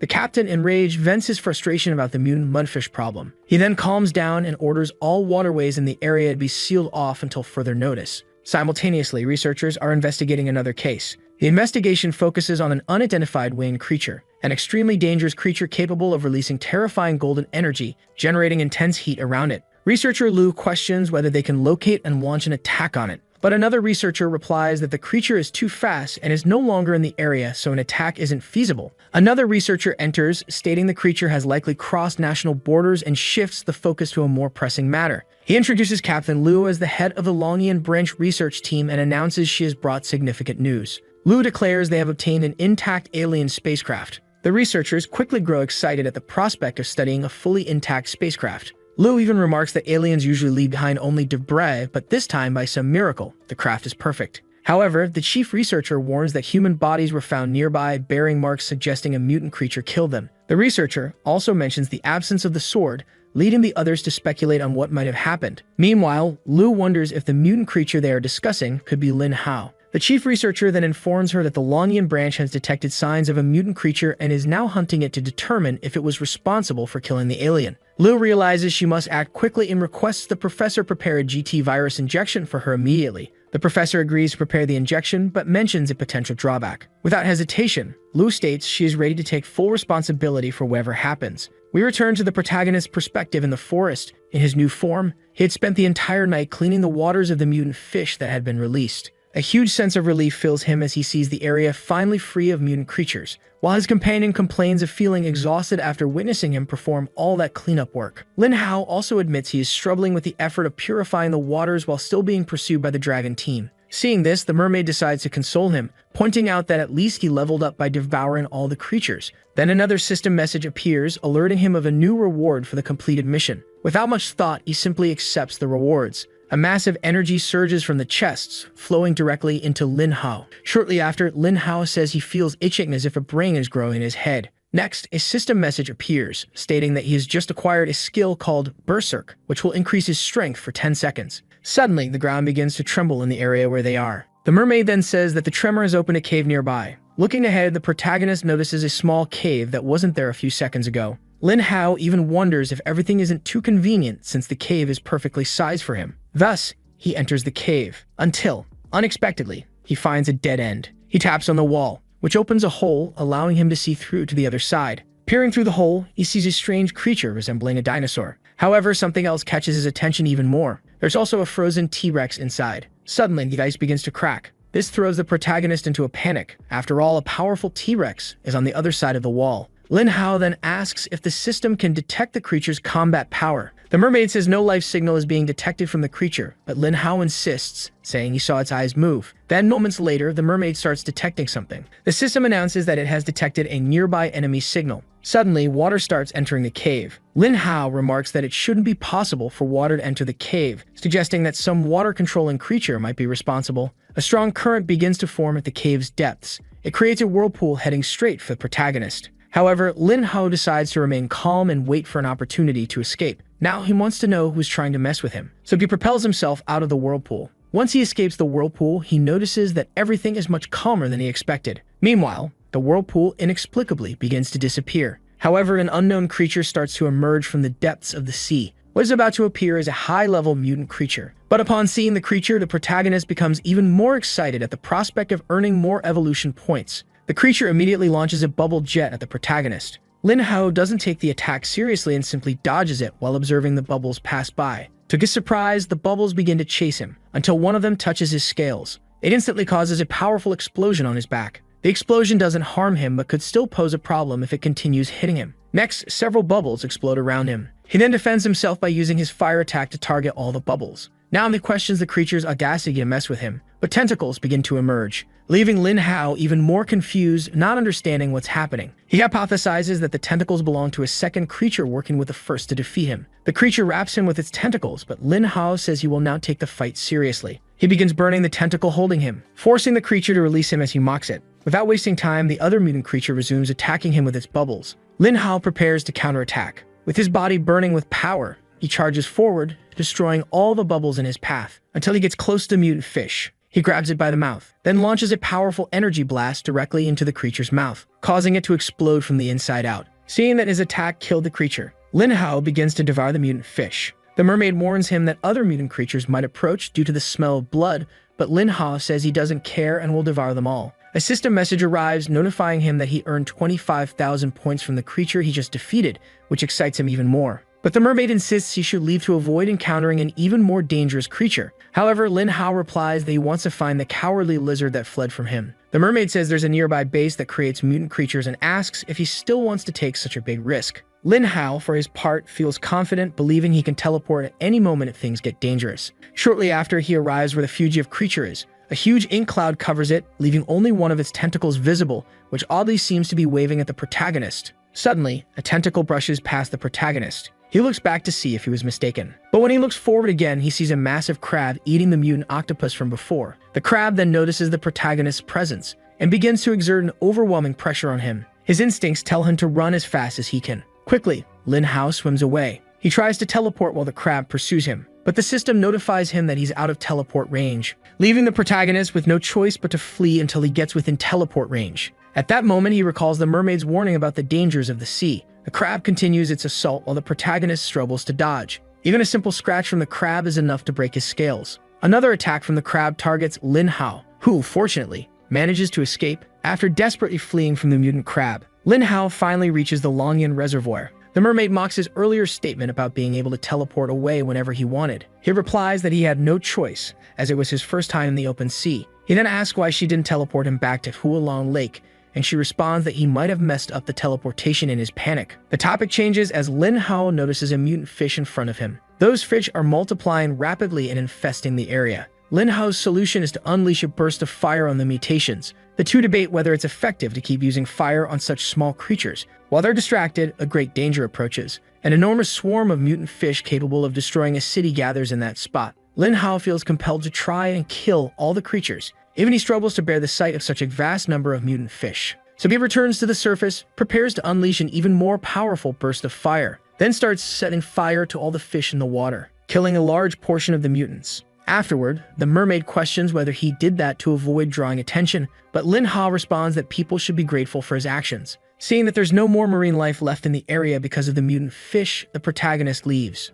On his way, he encounters two people talking nearby. The two are discussing the mutant fish they had released into the rivers in the surrounding areas. One of them even says he hopes the rivers of Longyan City will be overrun. Upon hearing this, the protagonist becomes enraged at how casually they talk about innocent lives. One of them laughs, imagining how desperate the city's people must be. He then says their goal is to enter the ruins of the civilization while the people are distracted by the mutant fish. Camouflaged nearby, the protagonist questions if the T-Rex objective is also the ruin of civilization. One of the men pulls out a vial filled with mutants, justifying their actions as simply accelerating the land's evolutionary process. He then throws the vial into the water, saying he wants to see the people of Longyan City try to deal with the situation. But immediately the vial is thrown back, striking his head. His companion quickly prepares for a fight as he looks around to see who threw the vial. The protagonist appears before them. The man with the knife attacks immediately. Lin Hao defends himself, using only his hand to stop the attack. What he didn't expect was for the knife to pierce his scales. But with little effort, the protagonist pierces the man's chest with his claws.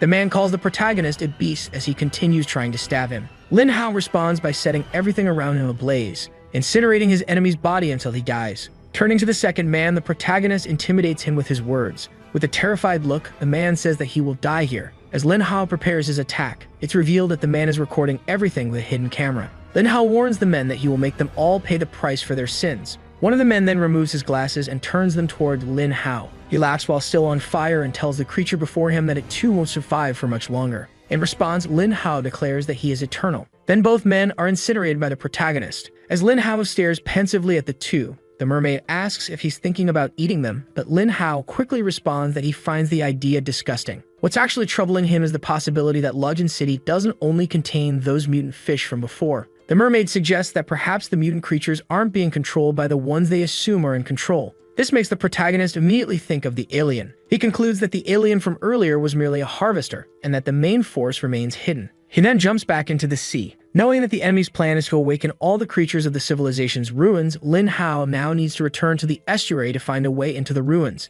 As he swims back to the estuary, a strong dizziness overtakes him, causing him to gradually lose consciousness, until he finally passes out completely. The scene shifts to the Dragon Team's research room, where several scientists are gathered around a chamber. Suddenly, the chamber begins to open as if someone's about to emerge. Lu steps out of the chamber. When asked how she feels, she replies that her body feels much lighter than before. The scientist remarks that she also feels much stronger. He explains that a high concentration of the GT virus was injected into her bloodstream, and that since the virus was introduced into her body, she has been asleep for over 20 hours. He also informs her that they were recently attacked by another organization attempting to steal information about the mutant creatures. However, Lu seems unsurprised. She already knows about a group of lunatics who believe that injecting the GT virus into their bloodstream is the path to human evolution. Their belief is based on the law of the strongest, where only those who survive the virus can join their organization. During their conversation, the doctor mentions that this organization views the aliens as messiahs and believes that through them, humanity can achieve evolution. The doctor then uses ocular biometrics to unlock the research room door. He instructs Lu to find a blade that suits her well. Before leaving, Lu asks Dr. Chang if there's a difference between their organization and the L organization. Dr. Chang responds that the L organization acts out of self-interest, unlike them, who claim to be doing everything for the benefit of others. After hearing his response, Lu leaves the room. But before she goes, he informs her that they successfully captured the mutant creature they were searching for earlier. This makes her wonder which creature he is referring to. The scene transitions to the protagonist waking from his sleep. He is now trapped in a net, surrounded by armed men. The captain expresses his satisfaction at finally capturing the mutant creature, but he still questions why the creature looks so much like a dragon. Lin Hao, however, is simply stunned to have been captured by them. Seeing the protagonist captured makes the mermaid think his fate is to be taken to the lab and dissected alive, but he insists they should talk about the ruins. Someone approaches them, calling for Captain Zhao Chenkong. That's when Lu arrives on the scene. Her arrival shocks the protagonist. However, Captain Zhao quickly orders that he be sedated to ease transportation to the base. The soldiers prepare to shoot, but Lu tells them to stand down, noting that the creature isn't showing any signs of hostility. Suddenly, a familiar voice shouts her name. Her eyes quickly fill with tears upon hearing the familiar voice. She then asks if this is Lin Hao. At the same time, the captain confirms that the perimeter is secure. Lu Xu, however, can't stop thinking about Lin Hao. Lin Hao looks at his mermaid companion and insists he wants to speak. But the mermaid advises him not to reveal his human form in front of everyone. Lin Hao replies that he really wants to talk to Lu Xu. The mermaid urges him to remain calm and wait for her to free him from his bonds. Lin Hao repeats her name once more while pointing at himself. Lu Xu begins to approach him. With tears streaming down her face, she asks what happened to him during all this time. However, just as they are about to talk, 3 meteors fall from the sky. Lin Hao is the first to spot them and wonders what has fallen from the heavens. As they hit the ground, explosions erupt at each impact point. Immediately, the protagonist shouts, "Ancient ruins." Lu Xu quickly orders her team to contact headquarters to find out what's happening with the ancient ruins. She then states that the situation is urgent, admitting she still doesn't know what to do with him. Despite this, she says she trusts him. Then she cuts the net that was holding him captive, freeing the protagonist once again. After being released, the protagonist informs her that he will be waiting at the dragon transformation pool. Finally, he dives back into the sea, leaving Lu Xu standing there, staring at the water and reflecting on his words. Captain Zhao arrives, lamenting their failure to capture the creature but declaring his intention to pursue him again later. Lu Xu then orders her entire team to assemble and head to the ancient ruins. Meanwhile, on the protagonist's side, deep in the sea, the mermaid questions why they haven't gone to the ancient ruins yet. Lin Hao explains that the dragon team will need the sword he previously buried, because he fears that a fleet of aliens might have arrived with those meteors. Shortly after, we see him swimming through the sea, until fallen meteors over Dragon War City catches attention. The system immediately detects enemies in the area, but Lin Hao, who thought he had cleared the place of mutant creatures, now wants to discover where the detected enemy is coming from. Suddenly, he sees something emerging from the water. A golden energy sphere rises from beneath the waves. Seeing this, Lin Hao wonders why they are there if their target is the ancient ruins. We see the aliens trying to awaken something in that place. Their technology soon detects a life form nearby. The device registers a force even stronger than theirs. Simultaneously, the other alien asks what's going on. Then the two begin to notice something in the water, until the unknown creature leaps out of the water. It attacks with its claw, but the alien dodges easily, commenting on how the creature has awakened. The alien then states that the master of the creature is about to arrive. Lin Hao says he doesn't understand anything the alien is saying and declares he will simply kill him. Thus, Lin Hao unleashes a burst of fire at the two aliens. The second alien, witnessing this, comments that he doesn't believe they are the ones who awakened the creature in front of them. Meanwhile, on the other side of the battle, without much conversation, the protagonist charges directly at them. The alien tries to attack him, but he dodges upward, then grabs the alien's head and violently tears it off his body. Turning to the other alien, he asks if it still plans to fight him after that. Energy beams emanate from the alien as it points at Lin Hao. A powerful energy blast strikes Lin Hao, sending him crashing back into the sea. Hit him with his powerful scales, he feels pain from the attack. Suddenly, the seawater begins to behave strangely, forming a whirlpool in the ocean. Trapped inside the vortex, Lin Hao realizes that the alien controlling the sphere is responsible for creating these whirlpools. but he sees no issue as he is an amphibian. His only question now is where the vortex is taking him. At that moment, his mermaid companion reappears, creating a barrier around him. The two converse while the protagonist takes the opportunity to meditate. Meanwhile, on the dragon team's side, we see Lu Xui and Zhao discussing the alien ships that landed on Dragon Mountain. Captain Zhao asks Lu Xui to remain at the site to wait for reinforcements from headquarters while he leaves the team to conduct inspections. Only 2 T-Rexes have been found frozen in the ruins of Dragon War City. However, the team has been unable to break the ice around either of them for study. Based on this, Lu Xui speculates on the reasons the aliens would send so many spacecraft just to awaken the 2 T-Rexes. She deduces that there is another undiscovered ruin in Dragon Roar. She quickly calls Dr. Zhang to inform him that the aliens are pursuing a 3rd ruin that has not yet been found. Zhang answers the call and immediately asks her to coordinate with a new battalion of soldiers to protect Dragon Mountain. Then someone arrives and greets the two. It is Lai Yi, a captain of the Dragon Team's action unit. Beside Captain Zhao, a soldier asks if their calculations were wrong. Zhao tells him to wait because the base's calculations indicated that another batch should land in that area. Then another meteor is spotted falling nearby. Zhao alerts Lu Xui about the situation. Immediately after, they launch a missile at the meteor, destroying the spaceship that was about to land. Next, they begin searching for the debris of the ship. More explosions occur in the sky. Zhao then warns that they are about to encounter the enemy's main forces, but unexpectedly, they find a spaceship landed right in front of them. Arriving at the scene, everyone gathers around the ship. A soldier questions how the ship remains intact even though their missiles clearly hit. Zhao explains that their missiles should have at least scorched the ship. Inside the spaceship, it begins to open. Then an alien emerges from within and charges at everyone. Zhao quickly draws his weapon and starts shooting at the alien. The soldiers join him firing at the alien. However, the alien easily dodges their attacks and swiftly approaches the soldiers. It then slices one of the soldiers in half. Seeing what the alien just did, Zhao becomes enraged and prepares to fight. He draws his sword and rushes toward the enemy. But the alien also unsheathes a sword from its scabbard. It blocks Zhao's attack. Zhao declares that he will take the enemy down even if it costs him his life. He then shouts fire to his team. The team starts shooting from all sides, but the alien uses a barrier to shield itself. Afterward, the alien calls Zhao a pathetic native and claims its firepower far surpasses that of humans. A strange energy begins to emanate from the alien, but something moving at high speed approaches the two. As Zhao yells, challenging the enemy, something emerges from behind him and throws the alien far away. Lin Hao has just arrived on the battlefield. However, the enemy still mocks the strength of his opponents. It proceeds to attack the surrounding soldiers. Until a massive flame separates it from the soldiers, Lin Hao tells the creature not to underestimate him. Afterward, he charges at the alien. The alien attempts to defend itself with its sword, but the sword is broken by the protagonist's bite. The alien then asks what kind of creature the protagonist is and who awakened him. Without responding, Lin Hao strikes his enemy, ripping off one of its arms. He then grabs it by the neck and declares that he has no connection to the alien species. Now Lin Hao demands to know the purpose of the aliens coming to this place, but the alien only laughs, saying the hunt cannot be stopped. Lin Hao interrogates it further, trying to understand what it means. When it seems like the alien is about to say something, a high-speed arrow suddenly approaches. Lin Hao dodges to the side, but the arrow still pierces the alien's head. After this, the protagonist looks back, searching for who fired the arrow. Nearby stands a mysterious man holding a bow. He announces that he is there to support the others while aiming his bow at the protagonist. Lu Xui, coming from behind, shouts that the man is Captain Li and that there's no need to fear him. Lin Hao quickly deduces that she shouted this to alert him that the man is an ally from the main headquarters. She then grabs a flash grenade from her hand, throws it into the air, and shouts for Captain Lai to be cautious. Shortly after, Lai Yi notices that the creature that was there has disappeared. With the danger past, the three regroup. Lu Xui then requests the medical team be brought in to assist Zhao. Zhao thanks his comrades for their help as he is taken to the medical team. A little later, far from the scene, Lin Hao was alone gazing at the moon and reflecting on what happened. The mermaid asks what he learned from the alien and what his plan will be moving forward. The protagonist recalls the alien saying that they don't even consider humans prey,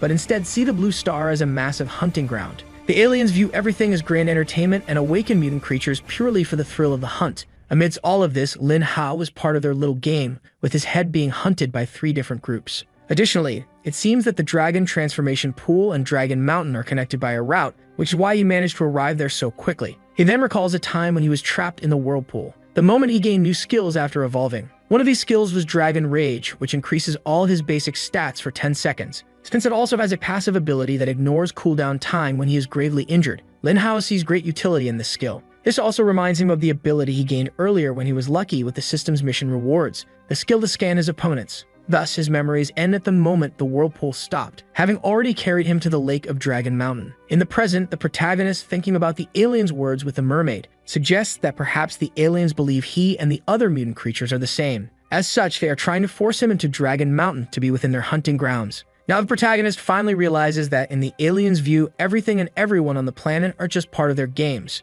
Suddenly, a loud noise is heard. Lin Hao concludes that only mere soldiers have been sent to Earth and that the true hunters have not yet arrived. His mission now is to eliminate the entire vanguard, which is only there to prepare the field for those yet to come. But a massive earthquake begins, making him think they are trying to destroy Dragon Mountain. A huge crack forms in the ground before him. From it, an enormous creature emerges. Simultaneously on the dragon team's side, a defeated alien tells Lai Yi that a dangerous, dormant creature resides in that place. Captain Lai simply asks what their objective is. The alien replies that the creature will soon awaken and kill everyone. Without mercy, Lai Yi decapitates the alien after its final words. But immediately after, another alien appears behind him, ready to attack. However, it is sliced in half before it can do anything. It is Captain Lu who arrives, asking him not to fight alone. He replies that while he dislikes fighting alone, he also doesn't like how the Dragon Roar division operates in the field. Lu Xu questions what he means by those words. Lai Yi then responds that he knows she intentionally let the previous mutant creature escape, but they are interrupted by the alien, saying there's no way they could obtain advanced alien armor. After hearing this, Captain Lai states his desire to capture an alien like this one to interrogate and extract more information. Out of nowhere, a powerful roar is heard by everyone, a roar so intense that it stuns both of them, while the alien merely laughs at the situation, warning them that reinforcements have arrived. On the protagonist's side, a giant worm emerges from the ground. It is a mutant earth dragon. Using his new power to scan, the protagonist identifies its species and combat power. After discovering its type, Lin Hao mocks the earth dragon, calling it just an earthworm. The earth dragon then attacks him. Lin Hao calmly dodges to the side, but he realizes that if he gets hit by the dragon's attack, it will cause significant damage. The worm attacks again. A series of strikes are launched by the worm as Lin Hao dodges every one of them. This makes Lin Hao wonder how the worm knows his exact position to attack. However, the worm begins to speed up, leaving him no time to think. Now he barely manages to dodge the attack, but immediately after, the worm strikes with its tail, hitting him squarely and sending him flying, destroying everything in its path. Lin Hao doesn't even have time to react to such a fast attack. The worm now captures him with its mouth, and then slams him to the ground with immense force. The blow is so strong that it creates a crater in the ground. Refusing to give up, Lin Hao rises again, laughing at the worm's attack, because now it's his turn to strike. He charges at the worm with all his might, bites it and breathes fire on the enemy. But the worm throws him away with its counterattack. Lin Hao realizes his enemy has grown even stronger. Using his scanning ability, he can see that the creature's combat power keeps rising. Once again, the creature charges at him. But Lin Hao declares that he knows what the creature is doing. At that moment, he activates Super Rage, and he tells the worm that now both of them have activated Dragon Rage. After activating Dragon Rage, the protagonist enters a state of fury with an increase in his strength, making him capable of stopping the worm's charge with just his hands, and then counterattacking his enemy, slamming him to the ground with such force that he ends up knocking the creature unconscious. With his enemy knocked out on the ground, Lin Hao slices it apart with his sharp claws. However, even after the worm is already dead, Lin Hao's fury doesn't subside and he continues slicing his enemy. Time passes and he keeps going, not resting until there's nothing left in front of him. He doesn't stop tearing apart the Earth Dragon. Shortly after dismembering the Earth Dragon and eating as much of its flesh as he could, Lin Hao now sighs in exhaustion after all the effort. He even comments that he didn't expect the worm to be so heavy. Thus, the protagonist falls asleep and the mermaid appears to clean up his mess. She then places a barrier over him to protect him while he rests. With the Earth Dragon dead, the protagonist gains 120,000 evolution points. Seeing this, the mermaid wonders if he's lucky or unlucky. On the other side of the mountain, Lu Xu and Lai Yi walk by the Dragon Mountain Lake, with Lu Xu complaining about the aliens blocking their communication signals. Meanwhile, the alien laughs at them, trying to scare them by mentioning the dangerous creature that has awakened. Suddenly, Lu Xu stops walking and Lai Yi asks why she stopped. She responds that there's an alien ahead who seems to have been waiting for them. The two prepare for battle. Lai Yi attacks first, but his sword is broken when he strikes the enemy, leaving him deeply shocked by what just happened. With only its fist, the alien strikes Lai Yi, throwing him far away. Quickly, Lu Xu rushes to help him. She then tells him to rest and try to contact headquarters while she takes over the fight. Lai Yi asks her to hold off the enemy for as long as possible until reinforcements arrive. Lu Xu charges at the alien. The alien defends against her attack with little difficulty, then moves behind Lu Xu. It delivers a deadly attack on her, but fortunately, she manages to dodge backward and distance herself from the enemy. It takes only a short time fighting for her to realize she's vastly inferior to the alien. But the alien doesn't give her time to think and quickly charges at her again, delivering a vertical slash with its sword that sends Lu Xu flying. It then immediately moves toward Lai Ye, attacking him before he has a chance to defend himself. Suddenly, an intense blaze filled with flames appears in the battle. Lai Ye asks who is there, but no one answers. After the blaze disappears, a silhouette briefly appears before him, then vanishes along with the alien. Confused, Lai Yi wonders if that was a mutant creature. Lu Xu then says that it's a friendly mutant creature and asks him not to report it to headquarters until she can explain the entire situation. Lai Yi agrees but mentions he can't keep quiet for too long. Shortly after, on the other side of the lake, the protagonist emerges from the water carrying the alien, and then hurls it against a wall. The alien, however, assumes that the creature is one of its kind, awakened to assist it. Lin Hao laughs and calls it an idiot, then begins burning it while asking if the alien was expecting the dead worm. But he quickly adds that he'll make sure the alien joins the worm inside his stomach. Sitting on the cliff while watching the dawn, Lin Hao complains that the alien's meat tastes like rubber, and the mermaid asks if he's ever eaten rubber in his life. He responds that if eating rubber leveled him up, he'd have already finished off all the vehicles in Longyan. A system message appears showing that 2 missions have been completed. He celebrates having completed them, then receives the mission rewards, which makes his eyes seem more energized than ever. As he opens his eyes and looks ahead, his vision becomes incredibly sharp, as if he were looking through a telescope. He can even see people from a great distance. Even his breathing feels better. Now Lin Hao reflects on how the Sea of Longyan can no longer handle the number of ships descending from space. The mermaid then asks what he plans to do next. Lin Hao responds that he underestimated the capabilities of the Dragon Team and the L Group and will now need to reevaluate them. For now, it's better to assist them on the battlefield. Meanwhile, inside a cave, we see the mutant T-Rex still frozen. A group of scientists is studying it. One of them tells Lu Xu that more cracks are forming on the T-Rex and that the creature may be about to awaken. But Lu Xu surprises them by stating that it's still unclear if it's truly waking up. According to her, the ice breaking might not indicate the creature is awakening since no signs of life have been detected. When asked if it would be better to call the other teams back, Lu Xu explains they are waiting for the new armor to be sent from headquarters before returning. Suddenly, someone arrives in a panic, bringing bad news. They report that the L organization has leaked their research data to the public. This news only further angers Lu Xu. But Lai Yi arrives, suggesting they quickly end everything to avoid further issues with the public. He brings with him a case that catches Lu Xu's attention, identifying it as Level 3 equipment. He explains it was found in the mountains. It is gear left behind by the alien group Lin Hao had previously cleared out. Lu Xu decides to open the case. Inside, she finds a sword crafted with highly advanced technology. She notes that such armor sets are only found in ruins, with Level 3 sets being the easiest to find. Lai Yi adds that Level 3 suits can only be selected from the depot at headquarters, while Level 2 and above must be obtained through ruin trials. No one is prohibited from attempting the trials, but very few survive and complete them. Lu Xu asks how many suits he has managed to acquire. Lai Yi responds that he has obtained 5 of these sets. Lu Xu makes a pointed comment, but he replies that he cannot break the rules, even given their current situation. She turns serious and asks him to trust her. They are interrupted by a researcher reporting that the aliens are using low-frequency ultrasound to awaken the creatures. Meanwhile, the protagonist feels something calling to him. He begins to see colorful lights around him. A sphere at the center of these lights catches his attention. When he touches it, the sphere inexplicably disappears. The mermaid appears before him, trying to get his attention. But Lin Hao stands still, staring into the void. He then tells the mermaid that he just resonated with someone. Lin Hao leaves while the mermaid complains about being too tired to follow. The protagonist suspects the L organization placed that metal ball earlier to deliberately assist the aliens in awakening the dormant mutants. The mermaid keeps talking to herself until she realizes he's been gone for a while. So she goes after him, camouflaged near the cave housing the dormant mutants. Lin Hao observes that the T-Rex has not yet awakened. The mermaid asks if there's a traitor in the L organization, and the protagonist suggests there must be someone trying to help the aliens. Someone approaches while they are talking. The soldier looks around suspiciously. This raises their suspicions.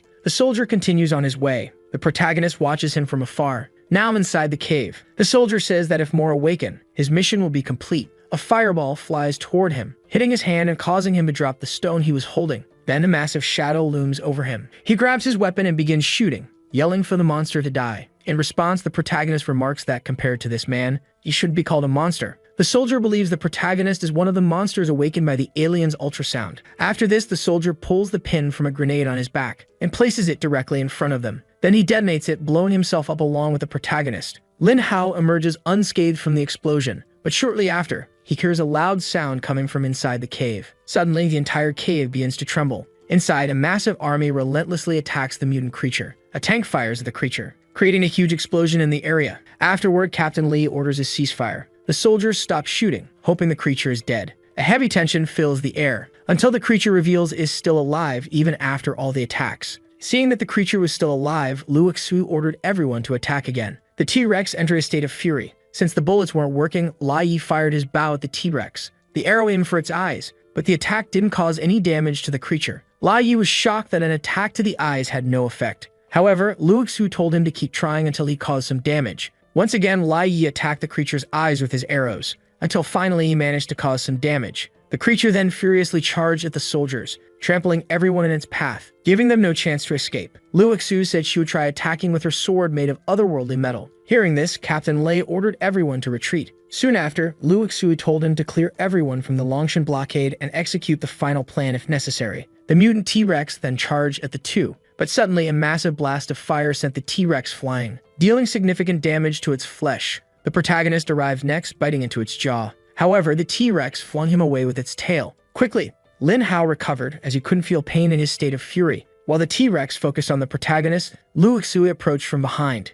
She attacked it with her sword, causing a small wound on its tail. She then threw the sword to the protagonist, shouting for him to aim for the eyes. Lin Hao caught the sword. He leaped toward the T-Rex to attack with the sword, but the T-Rex shattered the sword with its bite, stopping Lin Hao's attack. So Lin Hao retaliated with his fiery breath, aimed directly at the T-Rex's eye, challenging it to break his fire. Suddenly, multiple danger warnings from the system appeared around him. Looking up, he saw several missiles heading his way. He questioned if they were trying to kill him after all this hard work. The missiles hit, causing a massive explosion inside the cave. Suddenly, we see Lin Hao in human form attacking the T-Rex with Liu Xu's sword. His attack wasn't strong enough to cut through the creature's thick skin. The T-Rex countered with its tail, inflicting significant damage to his body. Now injured and lying on the ground, Lin Hao wondered if he would die again. At the same time, more missiles rained down on him, but he began to awaken in his dragon form. The mermaid slapped his head, calling him crazy. Afterward, he realized he was back at Hulong Lake. The mermaid explained that he had fallen into a coma after his fury state ended, and she had teleported him out before the explosion occurred. She added that the T-Rex likely survived because of its tough skin. She also mentioned that he had been asleep for a full day and night after the incident. Understanding the situation, Lin Hao decided to return to check what had happened, activating the teleportation to Dragon Mountain. Shortly after arriving at Dragon Mountain, Lin Hao swam at high speed back to the site of his last battle. When confronted about his motivation to return, he said he was only going back to ensure the dragon team didn't take his chance to eliminate the creature. In Lin Hao's mind, the creature was likely recovering from its injuries by the riverbank. Then he found the creature again. A pile of dead animal bodies lay near the river. The creature was feeding on them to recover. Lin Hao approached in camouflage mode, then activated his ability to ignite his scales. The T-Rex immediately sensed his presence, but Lin Hao charged at high speed, biting into its leg. The T-Rex felt the pain of the attack. It quickly grabbed the protagonist with its mouth. To its misfortune, that was part of the protagonist's plan. He then activated more of his abilities. Now inside the T-Rex's foul-smelling mouth, the protagonist began burning it from the inside out. After his attack succeeded, the T-Rex lost consciousness and fell. Finally, it died for good. Covered in saliva, Lin Hao complained about the awful smell. The mermaid, for her part, expressed disgust toward the protagonist. But Lin Hao said she wasn't appreciating the greatness of his actions. Shortly after, he began devouring the creature. Meanwhile, in a hospital in the city, Liu Xu and Lai Yi were being treated in a room, until, simultaneously, both received a call. They answered at the same time, and they both react the same way to the call. Both received the same call from headquarters, asking them to explain the appearance of the second creature. Liu is then confronted by Lai Yi, who demands to know what she knows about the creature that helped them. However, they are interrupted by Zhao entering the room. Zhao arrives, announcing that a real dragon has been found in Hulong Lake. Liu Xu is puzzled by the presence of a dragon near the city. She is then shown an image captured by the organization's radars of a creature. We see a series of messages about the appearance of a dragon in Hulong Lake and people commenting that it is a dinosaur or something like that. A girl walks while looking at messages on her phone from someone claiming to have taken pictures of the dragon with a drone and saying it was a mythological creature. Then she opens the photo for us to see, and indeed, it looks like a mythological dragon with a long tail. We then see the same photo enlarged on a big screen, clearly showing the features of a mythological dragon. Three people are at a long conference table talking with the image displayed on a wall screen while a man asks a woman what she thinks it is. The girl says it could really be a mutant creature or some kind of reptile, but that the possibility of it being a dragon should not be completely ruled out. The man agrees, saying that dragons were the first creatures to mutate, and the girl starts questioning why Hulong Lake. Then the older man says that the most important thing is to calm the public and not let public opinion become a disadvantage for them. The other man present says that the military front can claim it was a training exercise and the civilian front can say it was the recording of a movie using holographic projections. The woman then says to erase all content about it from the internet and that things come and go very quickly there and the public will soon forget. At the lake, we see a creature emerging from the water saying there should be no one else around at that time, and a mermaid laughs and tells him to show himself because something has changed. We see the dragon's stats while he says who would have thought that a mutant Tyrannosaurus Rex would give 110,000 evolution points and that he ascended after catching them. The dragon goes on saying that if he had known there was an unawakened Tyrannosaurus Rex in the ruins earlier, he would have eaten it before. Our dragon is happy to have evolved from a salamander to a flood dragon, and that one day he will become a dragon, and the mermaid says he didn't even need a dragon portal. He agrees that he doesn't need to go through any dragon portal, but says he will need to head to the dragon mountains again, and the mermaid says he's great at causing trouble. Then we see both of them looking at the mountains. The dragon lifts a large stone with both hands, that he throws it back saying he will have to explore and won't be able to blow everything up at once because those are remnants of civilization left behind by aliens. He also says it's a good thing he can transform into a human and save energy, while the mermaid asks if he already got tired after lifting a few little stones. Suddenly a rat runs past them and the dragon gets startled and asks where that little rat came from. Then he notices something in the opening he made when he removed the big stone from the mountain. A flood of rats starts coming out of the open cave toward them. The dragon wonders if those rats are from the ruins and the mermaid says yes, and that it looks like they partially achieved their goals by awakening mutant creatures. He transforms into a human and crouches down to enter the hole in the mountain wall. Upon entering, our dragon is amazed at the sight of several giant tanks with creatures inside them apparently sleeping or inert. He also says that the two Tyrannosaurus Rex at the entrance were shocking, but he never imagined that there would be several extinct species from long ago in there. The dragon says that judging by the size of the creatures, it must all be mutants, and the mermaid, who appears by his side, says yes,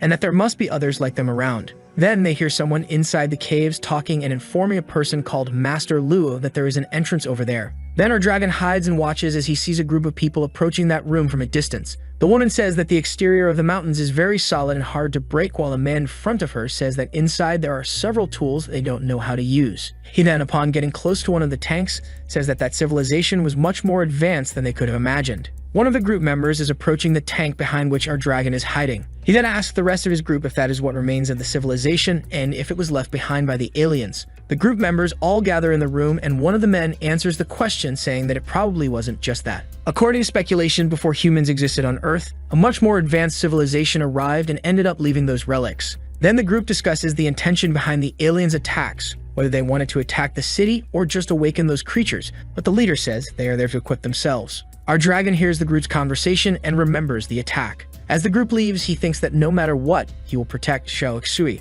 The dragon then says that by devouring a mutant Tyrannosaurus Rex, he gained 110,000 evolution points and sees that there are many mutant creatures there. He becomes extremely happy thinking about how much evolution he will gain there. The mermaid then tells him not to get too excited and to use his detection skill to take a good look at the animals. The dragon then looks at the creatures more carefully. He is then surprised to see that all of them are dead. The dragon then asks if unawakened mutant creatures do not give evolution points. The mermaid says they have no choice but to watch all that fortune slip through their hands. We then see a system window showing that he received an item after devouring the mutant Tyrannosaurus Rex. Our dragon says that he always receives skills randomly before, but now he even has a progress bar. He then opens the reward chest in front of him and obtains corrosive claws. Looking at his claws, they emit a different glow. He raises one of his hands to the sky and says that these claws seem much sharper than his previous ones. Then he says he will test them. By striking the wall a few times, he uses his new claws to test how powerful they are. Seeing the state of the wall, he says that missiles couldn't even scratch the stone, but not only did he manage to do it, the claws are also corrosive. He then thinks that if he had faced the Tyrannosaurus Rex with those claws, he wouldn't even have needed to bite it. He would have been able to cut it into pieces with just his hands.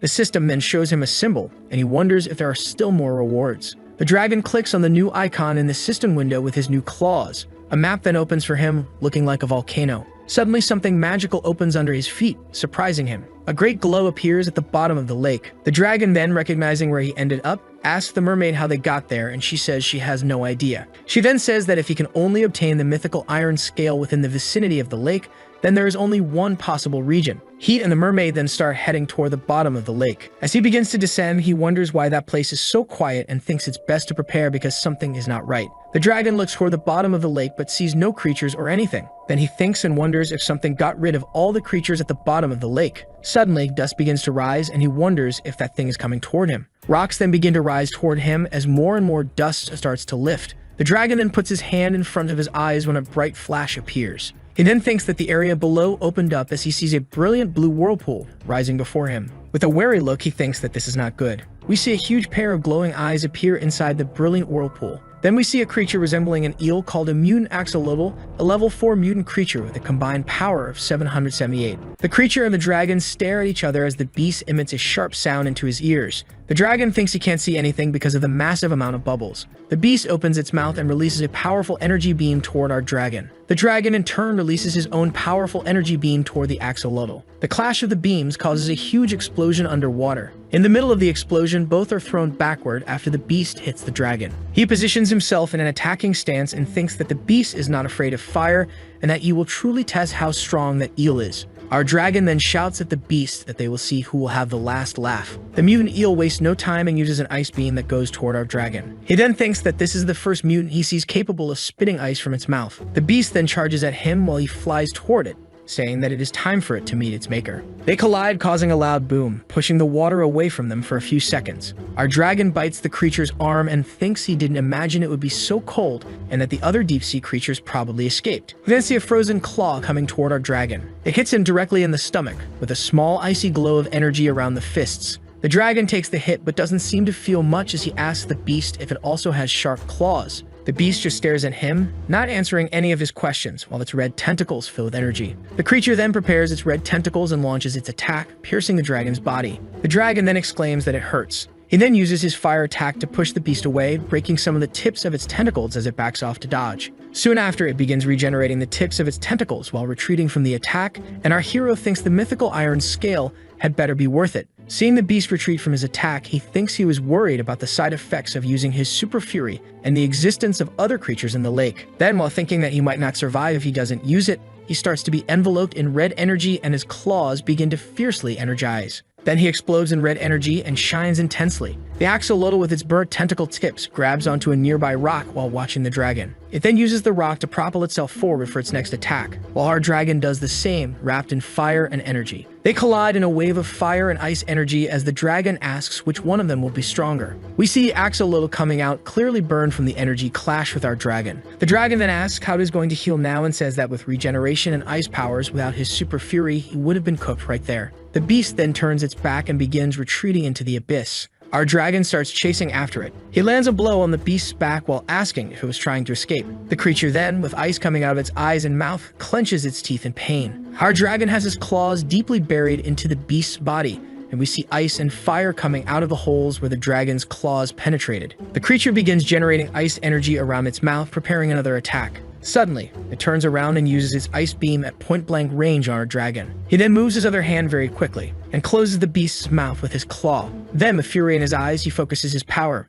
and with monstrous strength, he splits the monster in two with his powerful claws. Then he looks from above, still in his super fury form with energy around his arms. Panting from exhaustion, he says that finally the monster is dead, that he pushed himself too much in this fight, and that he needs to rest. He begins to close his eyes and relax. His vision starts to blur, and he begins to pass out, feeling sleep overtake him. The mermaid appears behind him, saying that she always has to clean up after he makes a mess, obviously giving our dragon a huge scare. We then see the huge conference table with 4 people there. Someone says that the organization is extremely interested in that mutant creature, and after much consideration, they made the decision to find and capture that monster. The blonde boy asks the woman if she already knows what she will say. She then puts her cell phone on the table and says that she will tell the truth. She then stands up and says that she knows that mutant creature. She goes on saying that it has saved them countless times and has never been hostile toward them. The boy continues saying it's true and says that during the operation in the Dragon Mountains, that creature showed up at the right time and helped them a lot. The other man on the opposite side of the table says that would be excellent news if the creature were truly on their side. He goes on saying that the mutant creature is not trustworthy and that they are not willing to bet it will always stay on their side. The girl then proposes that they just track it without capturing it. The man on the other side of the table asks what the point of that would be. She says that thanks to that creature, they discovered a large number of number 2 suits in the Dragon Mountain, and it could find even more for them. The other man says she has a point, and that he would need to consult headquarters to know how to proceed, and also says that it's happening in other places too, not just there. The girl then starts leaving the room saying that she will check on Captain Zhao. She finally manages to exhale as she was clearly holding her breath from being so nervous. As she walks for Captain Zhao, she thanks Lin Ha, but says that was the most she could do for now. Our dragon wakes up saying that he always has a good night's sleep after using his super fury. The mermaid then, behind him, says that he can sleep as much as he wants, but she can't. He pushes the mermaid saying that there is some logic to what she's saying, but that he can't quite figure it out. She then says whatever and asks him to hurry up and eat that creature because it smells horrible. Upon eating the creature, a system window informs him that he acquired a mythical iron scales of unparalleled hardness with extremely high defensive abilities. After finishing his meal, a ball of energy appears above our dragon, enveloping his entire body. He then says that basically it's to have higher defenses and that he lost his foreign scales,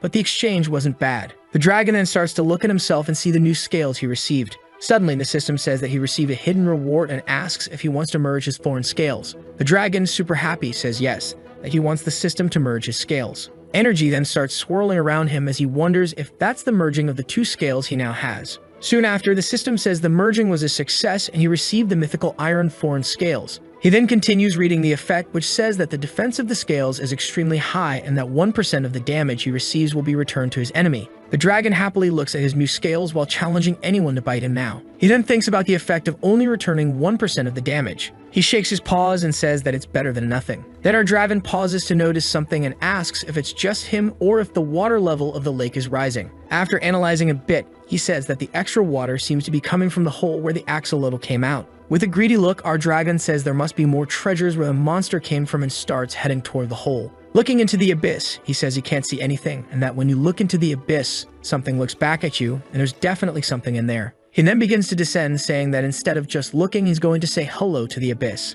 He then says that a tunnel that size doesn't seem like it was dug by the axolotl, but rather by humans. Our dragon then stretches out his hand to one of the walls. He scratches his nail on the wall and immediately notices that the walls there are made of metal. Suddenly, he looks down and sees several pairs of eyes rising toward him. Soon after, he sees that they are axolotls and says that now they are coming at him in a pack because they couldn't win in a one-on-one. Charging up energy, he says that now is the time to test his new scales. He then charges at the creatures near him, full of energy. We then see the dragon slashing and defeating the creatures with ease. One of the creatures then charges and fires an energy blast at our dragon, who in turn charges and fires his fire blast at the creature. He goes from one axolotl to another as if they were nothing, defeating them easily. Our dragon holds an axolotl in each hand, choking them. With 2 bites, he quickly tears off the heads of the 2 creatures. The system window says that he faced 3rd-level axolotls and gained 80,000 evolution points, while he asked the system to make a bigger one appear. After defeating the beasts, he continues descending into the abyss. Suddenly, he sees that there is a light at the bottom. He then starts swimming toward the light to understand what it is. Soon after, it seems that something metallic forms around him, completely enclosing him, and he says that he doesn't feel comfortable there. The mermaid then says that it's like he's in a cell, and he agrees with her. He goes on saying that it feels like he's imprisoned and put under constant surveillance. He then says that he didn't expect there to be such a gigantic construction at the bottom of Hulong Lake. Then he and the mermaid think that those could be ruins of another civilization. He stops to see that inside there are some skeletons, and analyzing more closely, he says the bones are thick and that the creatures must have been gigantic. The dragon touches one of the bones, wondering what the heck is happening there. Suddenly, a sound of something powering on begins to echo in the place, startling our dragon. We then see a gigantic circular structure in front of them as he says that the structures there are even larger than those in the Dragon Mountain. He then thinks that this definitely explains the aliens that have been appearing around Hulong Lake. Then he wonders why they didn't get a little help from the Edel organization to awaken those ruins, and thinks maybe the aliens don't fully trust the organization. Our dragon then continues swimming through the transparent tube where he ended up. Further ahead, he exits into what looks like a laboratory with several capsules with green light and wonders if the axolotls escaped from there. He then continues exploring the laboratory and stops in front of a large capsule. He asks what kind of monster that would be, and the system says is a giant fire crocodile with 0 power. The dragon then says it's a good thing that monster didn't wake up because it looks pretty strong. Looking at the capsules, he says that 2 creatures woke up, that he already met one, and wonders where the other one would be. The mermaid points upward while he remembers there were carcasses in the tunnel and that the axolotl must have killed the other creature that woke up. Then he says that now he understands why the aliens don't wake all the creatures at once because they would kill each other. They then arrive at a door with a level 1 written on it, and he wonders what that would mean. The dragon touches the door with his claw and wonders why the ruins in the lake have that door, and if it's more dangerous than the ones in the mountains because of it. He then wonders what kind of creature would have built that, and that it must have been done long before humans were born there. Then he wonders if it was those green aliens or someone even smarter and suddenly feels resentful, saying they are probably just employees. The mermaid asks why the resentment, and he explains that it's not really that, it's just the energy of someone who worked a 9-to-5 job their whole life. Suddenly, one of the tanks starts to crack. The dragon, startled, asks which capsule is breaking. The system then tells him that it's the capsule containing a level 3 piranha with unknown power. The dragon then moves closer to see the capsule that is breaking. He gets very close and strikes the glass of the capsule with his claws. Then he sees the usual crack without any changes. He notices that his corrosive claw had no effect on the capsule's glass. We see the piranha staring intently from inside the capsule. Then it starts hitting from the inside out while the dragon thinks that maybe a glass can only be broken from the inside out. The piranha manages to break the glass and charges our dragon, who says that it barely woke up and already wants to fight. Our dragon defends himself with his tail, making the piranha bite the tail instead of his body. He then lifts his tail up to his face level and, feeling the piranha's attack power, asks if that's really all she's got. Then he spins his tail, throwing the piranha far away, telling her to go play somewhere else. The piranha is thrown far, crashing into several other tanks until it falls to the ground unconscious. Then our dragon approaches it and stretches out his hand to grab it, saying that youth is like that. Our dragon then opens his mouth and starts devouring the piranha. A system window appears saying he devoured a third-level monster and gained 70,000 experience points, while he says the taste is actually good. Then a different and loud sound startles him, making our dragon scream and ask what that noise was. As other tanks start cracking, he wonders if they really can only be destroyed from the inside. Then he asks the mermaid if it was the piranha's spikes, and she says no, because they don't even have a tenth of the hardness of the corrosive claws. He thinks maybe it's because of that metal ball, but then remembers the metal ball only happened in the Dragon Mountain. The mermaid then says maybe it's because of him, while our dragon questions why it would be him. He then asks if the monsters are waking up because they sense the presence of a being of their own species. Then he concludes that it's not even because they are of the same species, it's because it's him. The dragon then says that he needs to get out of there, while we see a system window informing that the transfer has started. Sometime later, they return to Fulong Lake. The dragon says that the location of that relic is special, not only at the bottom of the lake, but also at the center of the city, which must make it hard to locate. Then he notices that the water levels have risen a lot and that the plants have grown considerably, and he points out to the mermaid how much a koi fish has grown. We see a man and a little girl on top of a walkway, with the man saying that there is spiritual energy there every time he prays to the Dragon King, which must bring a lot of luck. Our dragon then sees a system window saying he has a passive skill called Auspicious Resident that increases luck in the area. The mermaid, giggling, calls him the Dragon King and says that he's doing very well. He then gets embarrassed and says that the plants and animals are growing because of the Auspicious Resident skill, which is exactly what it's for. Our dragon says that it must be because of that skill that the monsters are waking up, and the mermaid says there's no evidence that it's because of that. He then wonders if he should leave the place and says he doesn't want the lake to become a new Dragon Mountain. A system window informs that the mission has been updated and that now it is super difficult, requiring him to devour a 5th level monster, and the reward is a pink box. Next, we see a fishing boat in the middle of the sea. Someone pulls up a fishing net and says that those fish can be sold for a lot of money. A little girl comes running saying that she will catch a big fish so her mother can make braised fish for her, and the man agrees. The little girl then points to her father's back and, clearly scared, asks what that is. The father, also with a frightened face, turns around to see where his daughter is pointing. When he turns, he sees huge tentacles appearing and rising high above his head, while he shouts that it's a monster. The giant tentacles start wrapping and tangling around the small boat. The man grabs his daughter as she asks what's happening, and he tries to dodge the tentacles and escape. He releases his daughter and asks her to start the boat while he grabs an iron bar and starts fighting the tentacles. Before the little girl could enter the deck, one of the tentacles grabbed her, and she screamed, asking for help. The tentacles lift the girl high up while she keeps screaming and asking for her father to help her. Before he could respond, the father is also caught by the tentacles. Suddenly, red and black energy cuts through some of the tentacles with terrible force. Our dragon cuts the tentacle holding the little girl and lands on the boat with her in his arms. The tentacle cut by our dragon is shredded and releasing green smoke.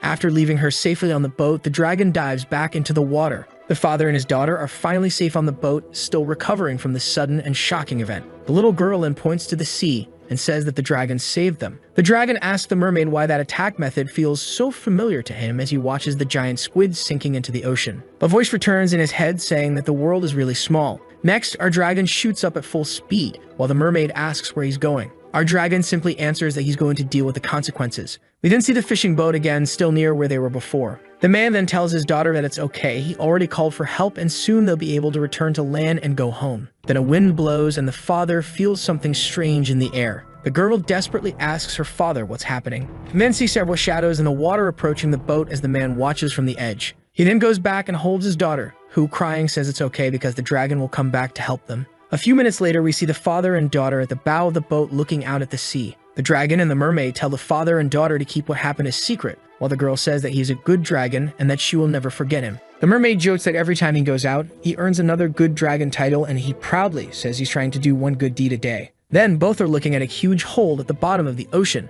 and the mermaid asks what's wrong and if he's scared. He then says that he is indeed a little scared because he knows he's outside the teleport range, so he can't afford to be careless. The mermaid says that if he doesn't dare to face that monster now, he can go back and chase after the sea loach. Before he could think more about it, the tentacles sneak up behind him and trap him. The dragon asks what the meaning of that is and whether it won't let him leave. Then we see a crab claw coming out from the middle of the tentacles heading toward the dragon. Our dragon then uses his mythical iron thorn scale to slice the tentacles, holding him into pieces. He then sees the tentacles climbing up again and regenerating almost instantly, grabbing him once more. Then he uses his fire breath while saying he wants to see it regenerate after he roasts the entire squid. Some tentacles get completely charred and become inert after his fire attack. The dragon then grabs a piece of tentacle and bites it, saying it's too bland and needs a little seasoning. Looking down, he sees the giant squid revealing itself with many tentacles rising toward him. He then prepares his claws and says that even the minions it hired were weak. Next, he uses his analysis skill to check the monster's information. The system shows that the monster is a level 5 mutant red crab. The mermaid says it's coming, while the dragon wonders what the heck is that body shape. We see a gigantic monster with an extremely frightening appearance,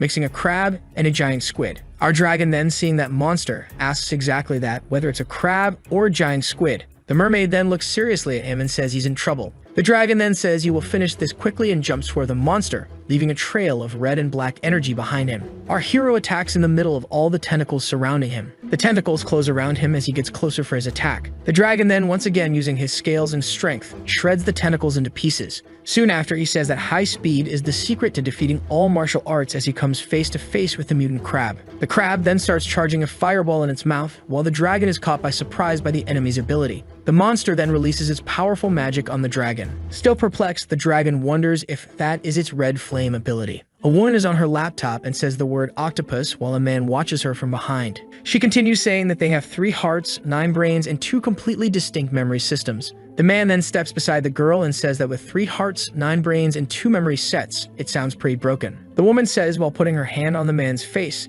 that it's not just that, their configuration is much more perfect than that of humans. She says that each of its tentacles has a mini brain that can detach from the body to attract predators while it escapes. Besides the fact that its photoreceptors are on the outermost part of its body, and its skin is covered with opsins that allow it to see the world through its skin. The man says that they really seem perfect and asks why they haven't dominated the earth yet, and the girl says that they haven't because they are limited. She continues saying that they are also solitary, and because of that, they accumulate experiences but don't pass them on. The man, pinching the woman's cheeks, says that octopuses are incredible and dangerous creatures, and that's why they should eat fried octopus tentacles today. We then return to the dragon's fight with the crab, seeing the dragon dodging another fire blast aimed at him. He thinks that the monster didn't know how to use that ability and that it really learns very fast. It saw it used only once and could already replicate it. Then he thinks no, because the one who attacked him was the mutant red crab. The dragon uses his analysis skill again while seeing the half crab, half giant squid monster in front of him. He concludes that it is actually an octopus.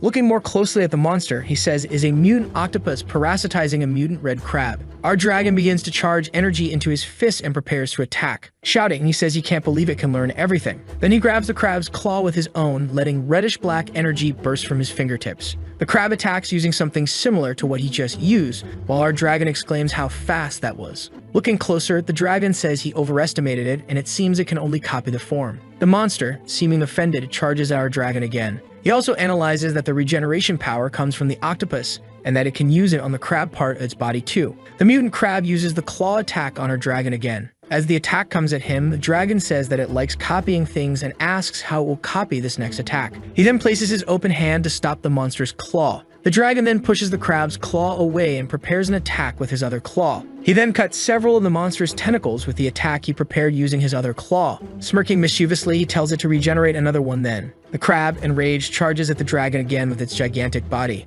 Opening its mouth, it releases acidic bubbles, spitting them toward the dragon. Our dragon, however, notices and says it's useless for it to spit acid at him while grabbing one of its claws. Then the dragon pulls one of the monster's claws, tearing it off from its body with such force. In response to having its claw torn off, the crab spits the fire beam again toward our hero. The dragon ignores it and swims through the fire beam thrown at him, saying to the crab how dare it use his own attack against him. The octopus intensifies the fire beam and cannot realize when the dragon is approaching inside the beam. Soon after, our hero gets close enough to grab 2 of the octopus's tentacles. With a strong pull, the dragon tries to tear the octopus off the crab and throw it far away. He watches as the octopus is thrown far away from the crab, and he thinks that if it weren't for his super berserker mode along with his powerful fire resistance, it wouldn't have been so easy. Looking at the crab with a huge hole in its back, our hero thinks he never imagined there would be a parasitic relationship between two mutant creatures. Then he sees the octopus starting to flee and asks if Nauen has also learned how to run. The dragon then flies toward the fleeing octopus. Again, he uses his claws to easily cut pieces of the octopus's tentacles. The mermaid then tells him to stop chasing the monster because his berserker mode time is limited. He says he doesn't know what kind of creature it will parasitize next time, and the mermaid tells him to eat what he has to eat quickly and stop desperately chasing an enemy. The dragon then philosophically questions what the monster will be the next time they meet and whether they will meet again, and the mermaid says she should have abandoned him. The system window informs that the super difficult mission to devour a level 5 mutant monster has been successfully completed, and the reward is a random skill. He is happy and says he wants a machine gun that emits blue fire after shooting, while once again the mermaid looks perplexed at the dragon's imagination. He then clicks on the system window for his new skill to see which one he will get. The window says that the heavens decided to bless him with luck and congratulates him for obtaining a pink level skill called Babble. The dragon looks shocked and asks what that Babble skill is. The mermaid looks serious as she points to the system window with his new skill. He then reads that the skill is passive and allows him to hear the language of another being and slowly start imitating it until mastering the form of speech. The dragon says that copying was the mutant octopus's skill and wonders if, in the future, he will also be able to copy the skills of other mutant creatures. He then remembers that now he can learn to speak the alien's language. He starts heading somewhere, and the mermaid asks where he's going while he asks her to help think of a way to get back into the dragon group's laboratory. She then, completely shocked, says he must be flirting with death. We see a building with some lights on during the night. In one of those windows, the old doctor is holding some papers. He turns to the side and asks if little Lou is still working. The woman then says she is researching that previous topic. The old man then asks if she is still trying to increase the concentration of the GL virus, and she says yes, that it is the only way to improve abilities. She continues by saying that if they manage to find a way to boost the virus activity through cultivation, fewer people will have to die. The woman then determined says she will definitely find the answer. The old man then says that's fine but tells her not to work too late and to take care of her health, while she responds for him not to worry. The dragon then, looking surprised, asks if that was really her idea. He says that, ignoring the fact that his plan involved posing as a janitor, the clothes are extremely short and he looks like a pervert. The mermaid says the clothes aren't short enough while clinging to the boy's torso, taking advantage of his body. He then says that if she moves a little lower, she'll see what happens. The dragon then asks the system if it can locate where the dragon team hid that alien, but the mermaid says the signal there is horrible. He laughs at her while saying that the system fails at the most critical moments. Someone behind him tells him to stop, and looking back, he thinks he has been discovered. The girl, pointing a gun at the dragon's neck, says they don't have any janitor that muscular. The mermaid laughs and says she's his girlfriend while he tells her to shut up, and the girl tells him not to move because she's already called the police. She asks him to turn around very slowly and put his hands up. Then our dragon turns around to face his girlfriend. She immediately recognizes him and drops her gun to the ground. Crying, she calls him Lin Hao. Someone yells down the hall asking where she is and if she's alright, while she says that the police she called have arrived. She then tells him to follow her as the police officers appear at the corner of the hallway they were in. One of the men says it's strange because he heard voices coming from there just now. Another man, gun in hand, opens a door asking if they could be hiding in there. The man enters and the room looks like a library full of shelves and large cabinets, and behind one of them our hero and the girl are hiding. Our hero, the girl, and the mermaid are tense, listening carefully to the man who entered the room searching for them. The mermaid screams and says she's scared, clinging to our hero, who asks why she's scared if they can't even see her. The girl presses our boy even closer against her chest. The mermaid's hair starts to tickle his nose, making him want to sneeze. The woman looks up and realizes he's about to sneeze, and the men are nearby searching the room and would definitely hear them. She then kisses him, thus preventing him from sneezing. The men say it really seems like there's no one there and that they should keep searching the hallways as they begin to leave the room. The girl then stops kissing our dragon. For a few seconds, they just stare at each other. She then asks what happened to him, why he was there, and if it was him that time. He says the story is long and that he's there to meet the alien they captured and that about his current situation. Then he is interrupted by a tremendous pain in his chest. The mermaid, smiling, informs him that his human form only lasts 5 minutes and tells him to run, and he asks why she didn't tell him that earlier. Suga asks who he's talking to while he says it's nothing and tells himself he must remember that no matter what he transforms into, he would never hurt her and would never do anything against his principles, and he pulls her by the back of the neck and kisses her again. Then in the middle of the kiss, our hero places his hand flat and then uses his strength to strike the girl's neck, knocking her out. The mermaid then asks why he didn't tell them the truth, and he says that the driving group would probably want to experiment on him and she wouldn't be able to stop them. Then, caressing her and leaving her comfortably leaning against the wall, he says that once he is stronger and more confident,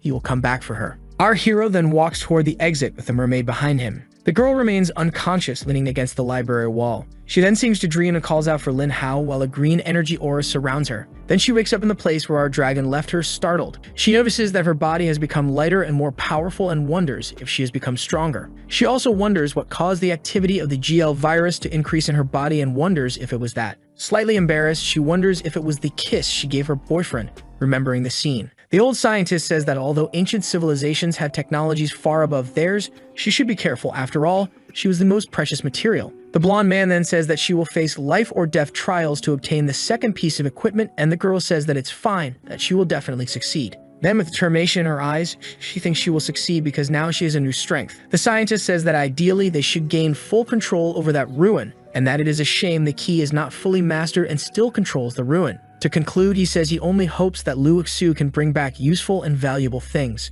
She enters the ruins, looking around as she moves forward. Sometime later, something seems to fall in front of her in the ruins, raising a lot of dust. A system window appears, welcoming the challenger and showing an axe, a sword, and a pistol, asking her to choose her preferred weapon. She then thinks that the pistol looks really powerful, but is not so useful when dealing with mutant creatures. The girl then, holding the giant axe, says that it is the best option because it can attack and defend. The system then says that the weapon has been chosen and that the challenge will begin soon. In a few seconds, the system informs that the challenge has begun as we see our girl dodging red beams launched toward her. Then a network of lasers is sent over her. Quickly, she analyzes the network and sees a gap right in the middle of it. Then, with her extremely fast reflexes, she manages to jump in a way that passes right through the middle of the laser network. The girl, smiling, thinks that those traps are very easy for her new agility. Upon landing on the ground, the girl destroys her surroundings with her impact. Then she notices something different on the floor, which opens into a hole, making her fall. Luckily, with her new agility, she manages to hook the tip of her axe onto the upper floor. In pulling herself back up to the main floor, she thinks that something is wrong.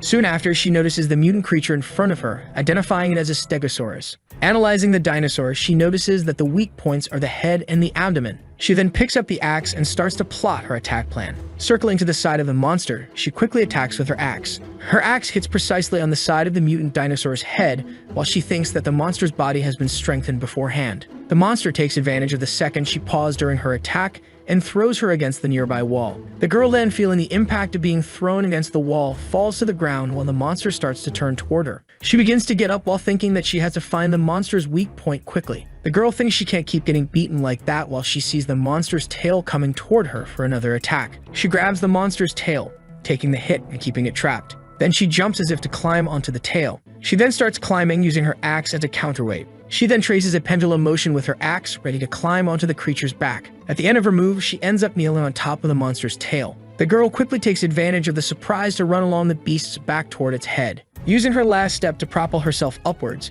she raises the axe and aims her attack at the beast's nape. Before descending with the attack, she thinks that it's just like that other day. She just has to feel the heat flowing through her body. Then finally, she strikes down on the monster's nape with great impact and strength. The blow was so strong that it split the monster's head in two. Soon after, a system window appears, congratulating her for completing the challenge. A silver chest appears along with another system window, informing her that she has earned her second piece of equipment. Smiling and looking at the chest, she thinks that she finally obtained her second piece of equipment. Soon after, we return to our dragon saying to the mermaid that he wanted to learn the alien's language but ended up coming back without doing anything. The mermaid started to say that at least he got to kiss his girlfriend, but he interrupts her, telling her not to say anything else. She throws him away, calling him a pervert. The dragon Dizzy says that she's just a system, that she can't do that. He then notices that she's becoming more and more human. While he was talking, he noticed he was surrounded by giant mutant oysters. Our dragon is facing a giant mutant fire crocodile. The monster then uses its tail to launch an attack. Our dragon, full of himself, says that it is flirting with death. He then dodges the giant crocodile's tail strike. He takes the opportunity to use his body to hit the crocodile's chest, using the momentum to propel himself backward and gain distance. The force of our dragon's blow sends the crocodile crashing into the laboratory wall with great impact. Dust rises, and from the middle of the cloud, the crocodile comes quickly with its fierce fangs towards our hero. Next, we see the crocodile surrounded by colorful flames at a medium distance from our dragon. Our hero then, summoning his flames, challenges his enemy by saying they should compare their flames and see which one is stronger. The two of them, each with their flames, stare at each other as our dragon asks if he really thought it was over. He finishes by saying that now the main event is about to begin. Then he and the crocodile clash head-on, each helped by their flames. We see that they are literally head-to-head, and it seems our hero is getting the upper hand. Soon after, we see the crocodile clearly dizzy after taking our dragon's headbutt. Seeing that the monster was dizzy, our hero says he will take advantage of its weakness to attack and uses his ferocious claws skill. He then uses his skill on the crocodile and green energy claws strike it. Next, he notices that the crocodile's skin is very tough and that his attack had no effect. Then our dragon says it doesn't matter. If once is not enough, he will try 2, 3 infinite times. He tells the crocodile to observe the style of his small whirlwind of corrosive claws. Suddenly, the crocodile defends against the small whirlwind with just one hand. Our hero then says that besides extremely high defense, the crocodile is also very fast. While defending with one of its hands, the other prepares an attack against our dragon, who, interrupting his small whirlwind, dodges the strike. And then he bites the crocodile, saying that if he can't use his hands, he will use his mouth. The crocodile, clearly displeased, swats our dragon, sending him flying a good distance away. Seconds later, the crocodile charges toward the dragon with its mouth open, ready to attack. The bite lands squarely, leaving our dragon inside the crocodile's mouth as he activates the mysterious spiked iron scale. The crocodile shakes its injured mouth, letting our hero fall out and hit the ground. Analyzing his opponent, our hero says, "If the tiger doesn't show its claws, do you really think I'm just a sick cat?" Finally, the dragon decides to activate his super berserker mode while saying that he will tear the crocodile apart. With his incredibly high speed, the dragon disappears from the crocodile's sight in an instant. In the next instant, he is beneath the beast's head, preparing a close combat attack. The dragon gets close enough and bites the crocodile in the middle of its abdomen. The crocodile then feels the pain from the bite and screams while summoning its bluish flames. Our hero says that he has his own flames and asks why he should be afraid of his. Then he releases his jaw and pulls out of the bite he had on the crocodile. He looks directly at the beast in front of him with a slight smile in his gaze. Then he delivers an absurd amount of strikes with his claws on the crocodile. He manages to hurt the target badly with his barrage of punches and the bite. Our dragon sinks both his claws into the open wound in the monster's abdomen. Screaming, he tells the crocodile to settle down because it is destined to die by his hands, and then he tears the monster in two right after. Still in super berserker mode, he watches the mess he made out of the crocodile from a distance. He then starts picking up the beast's pieces and eating them. The dragon says that the chicken-like taste is very good, but the meat is very tough, hard on the teeth, and prays that his next upgrade will be sharper teeth. Then he hears a different sound coming from somewhere inside the laboratory. Looking back, he asks who is there. The gate with the letter E on it is making a noise. Then our dragon says that if that is the door to the first level, he must be on level 0. Getting closer, he says the sound is loud and wonders if there is an even stronger mutant monster inside. Next, he gets very close to the metal door and starts pondering something. He then opens the door a little, and we see electronic equipment inside with power cables. As soon as he opened it, the sound stopped and our hero wondered why on earth there was no more noise. An extremely powerful aura appears and our hero thinks it is very dangerous, while something is rushing toward the door. Quickly, our dragon slams the door shut. Right after closing the door, he breathes a sigh of relief for not letting whoever was inside get out. The dragon thinks that Beast must be at least level 5 with a combat power higher than 2000, and that he will come back after training and getting stronger. Then he opens his status window to see how many combat points he gained and is surprised to see he received 400,000 combat points. The mermaid then reappears happily, saying that now he can evolve at least twice consecutively. He tells her to stay away because he is getting ready to evolve. Our dragon says that after waking up, he will be at least level 40 and will definitely have new changes. Meanwhile, in the dragon's laboratory, scientists are gathered analyzing a video. One of the scientists asks why there are so many mutant monsters on Dragon Island. We then see a mutant tree different from common trees, a completely mutant flower with seeds that look like eyes, and a giant red-eyed boar. Another scientist says that the arrival of the alien must have triggered some event, transforming all the mountain's fauna and flora into mutants. The old scientist appears, saying that the source of power there seems to be denser. The other then asks what he meant by the source of power. Shu then replies, saying that the source of power or original power is the energy that originates from the depths of the universe. He continues explaining that the body accepts the GT virus and after evolution, the original power becomes the source of their special abilities. He explains that they are working on a way for soldiers to better absorb this energy, but the results have not been very good. Little Sue begins to get slightly shy as she remembers the kiss she gave her boyfriend and starts to say something about it. Another man interrupts her, saying that headquarters suspects that the increase in original power on Dragon Mountain is related to a being. We then see images of our dragon on the huge laboratory screens for all the scientists to see. Little Xui then thinks about her boyfriend Lin Hao and becomes apprehensive that he is about to be discovered. The man continues saying that he devoured the 2 mutant monsters, including the Tyrannosaurus Rex, and that 2 members of the organization were also injured by him. Then he says that the origin of that being matches exactly with the beginning of the original power increase at Hulong Lake,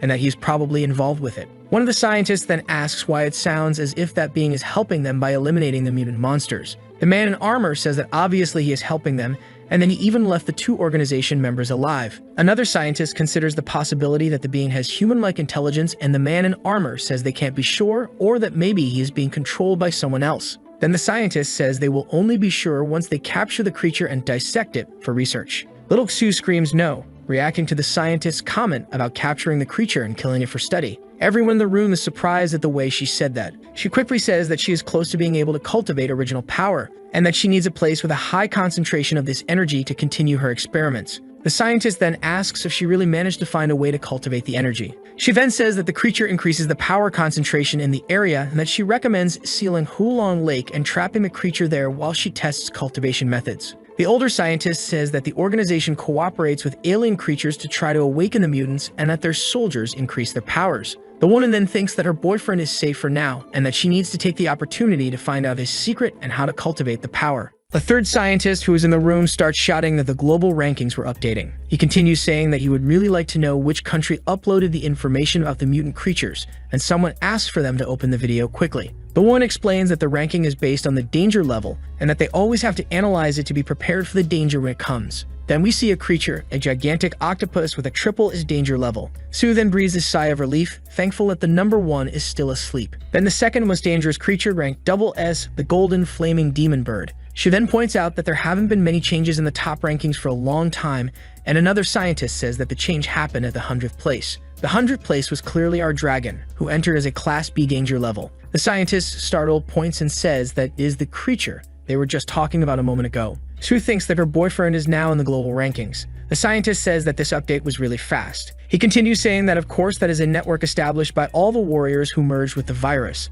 The man in armor says that once it appears in the rankings, everyone will know about the creature's existence, including the Ale organization. The woman then says that the creature is friendly to them and that they need to warn everyone that it cannot be killed and that they must seal Hulong Lake quickly. The old scientist says that he will report this to the higher-ups immediately to try to protect the creature. The armored man's phone rings, and as soon as he answers, he is shocked by the news he receives. He then says that a mutant creature was discovered on the opposite side of Luncheon Mountain. One of the scientists says that he seems very serious talking about it and asks if the creature is really that powerful. Then a video is thrown onto the screen while the man says he doesn't know yet because they have only managed to see its paw. And he continues saying that the problem is that the photo was taken by a normal civilian walking down the street, and that now it's on the internet and going viral. Then they say that people will panic if they know the truth, and one of them asks if they can't release some news saying it's just special effects or something like that. The armored man says that the rumor about the Dragon King has spread and that people have been going there frequently to worship, and that the whole thing has become very spiritual. Then the older scientist says that they don't need to cover up the whole story,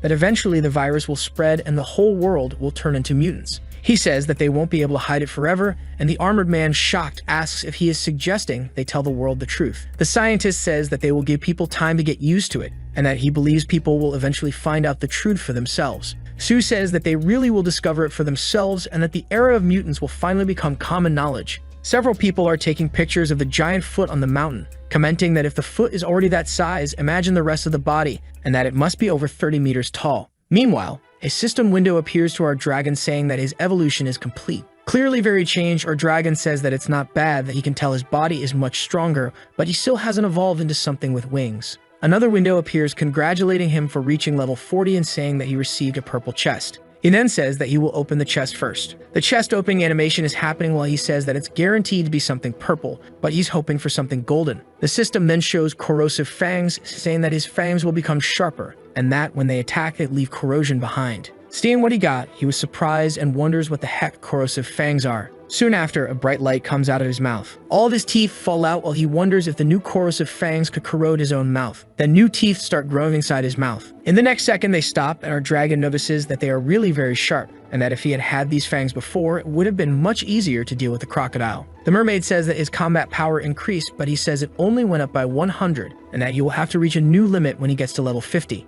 He then says that's enough thinking and says he will evolve again. Looking at himself, he says that the physical changes don't seem to be many. He looks up and hears someone shouting for them to stop pushing him. Right after, he sees a cell phone falling toward him. The cell phone was showing a video of a dragon's paw sticking out of the mountain, and our dragon says that a transformation is happening in Longchen. The mermaid says that the last time he evolved, his foot stuck out of the mountain and questions whether the creature is hiding inside that mountain. Our dragon says he can't wait any longer, that he will investigate it himself that night. Then, during the night, our dragon starts to emerge from the lake. He looks at the foot sticking out of the mountain and says that if that thing really exists, what kind of creature it would be. Soon after, he sees what looks like a shooting star in the sky and wonders if it's some kind of data overload. Then he remembers when the aliens came and wonders if it's them again. He then flies after the object. Flying over a car, he wonders if it's the Dragon Squad. Being cautious, he hides behind a rock and watches the car from a distance. Someone inside the car opens the door while saying that according to the information, the spaceship will land nearby and to get ready for their arrival. One of the two men says, of course, that the one arriving is a 4th grade warrior, someone extremely strong. Our dragon then realizes that it's not the Dragon Squad, but the Eel organization. Still watching from a distance, our dragon seems to recognize one of the two men. Then he recognizes one of them as the man who once tried to kill him and says that now he is in his hands. Suddenly, a spaceship begins to land where they are waiting. Our dragon observes and confirms that it is an alien spaceship. The older man tells the other to stay back and let him handle the negotiation. He then says that he was sent by the Eel organization to receive him and welcomes him to Earth. A humanoid being comes out of the ship covered in metallic armor. The being then asks if they found the ruins in that city. He says that so far they have confirmed the existence of one ruin and that a huge creature mutated and appeared on the other side of Long Mountain. Our dragon thinks that the creature really woke up because of the Eel organization's work with the aliens and wonders if they want to turn Earth into a hunting ground. The alien says that as soon as he finishes destroying that ship, they should take him there. The older man, clearly pitying the spaceship, says that's fine. The dragon then, looking surprised, says that that kind of ship shouldn't be so easily destroyed. Then he charges at the alien, trying to land a fierce bite. However, the alien is faster and manages to dodge. Then he conjures some crystals and throws them toward our dragon. But the dragon blocks all of them, making them bounce off his skin and fly in various directions. The alien then makes an energy blade appear from one of his wrists. He then charges into close combat against our dragon, trying to hit him with his energy sword, but misses the blow. Our dragon takes advantage of the moment to land a tail strike on the alien's abdomen. With the force of the blow, he ends up flying meters away. The older man from the organization asks if that is a little dragon. The alien begins calculating the combat power, but it jumps from 1,000 and 1 to 1,245, and he wonders how that is possible. The dragon, charging again, asks if he is really distracted while they fight. The alien leaps up with his sword in hand and tells the dragon not to overestimate himself. Our dragon then releases a fire blast from his mouth toward the alien. The enemy cuts through the flames, saying that a little heat does nothing to him. The alien then strikes our dragon's head with his sword, but we see the sword stop between our hero's horns and do nothing. The enemy clearly didn't expect that and is startled. In the next second,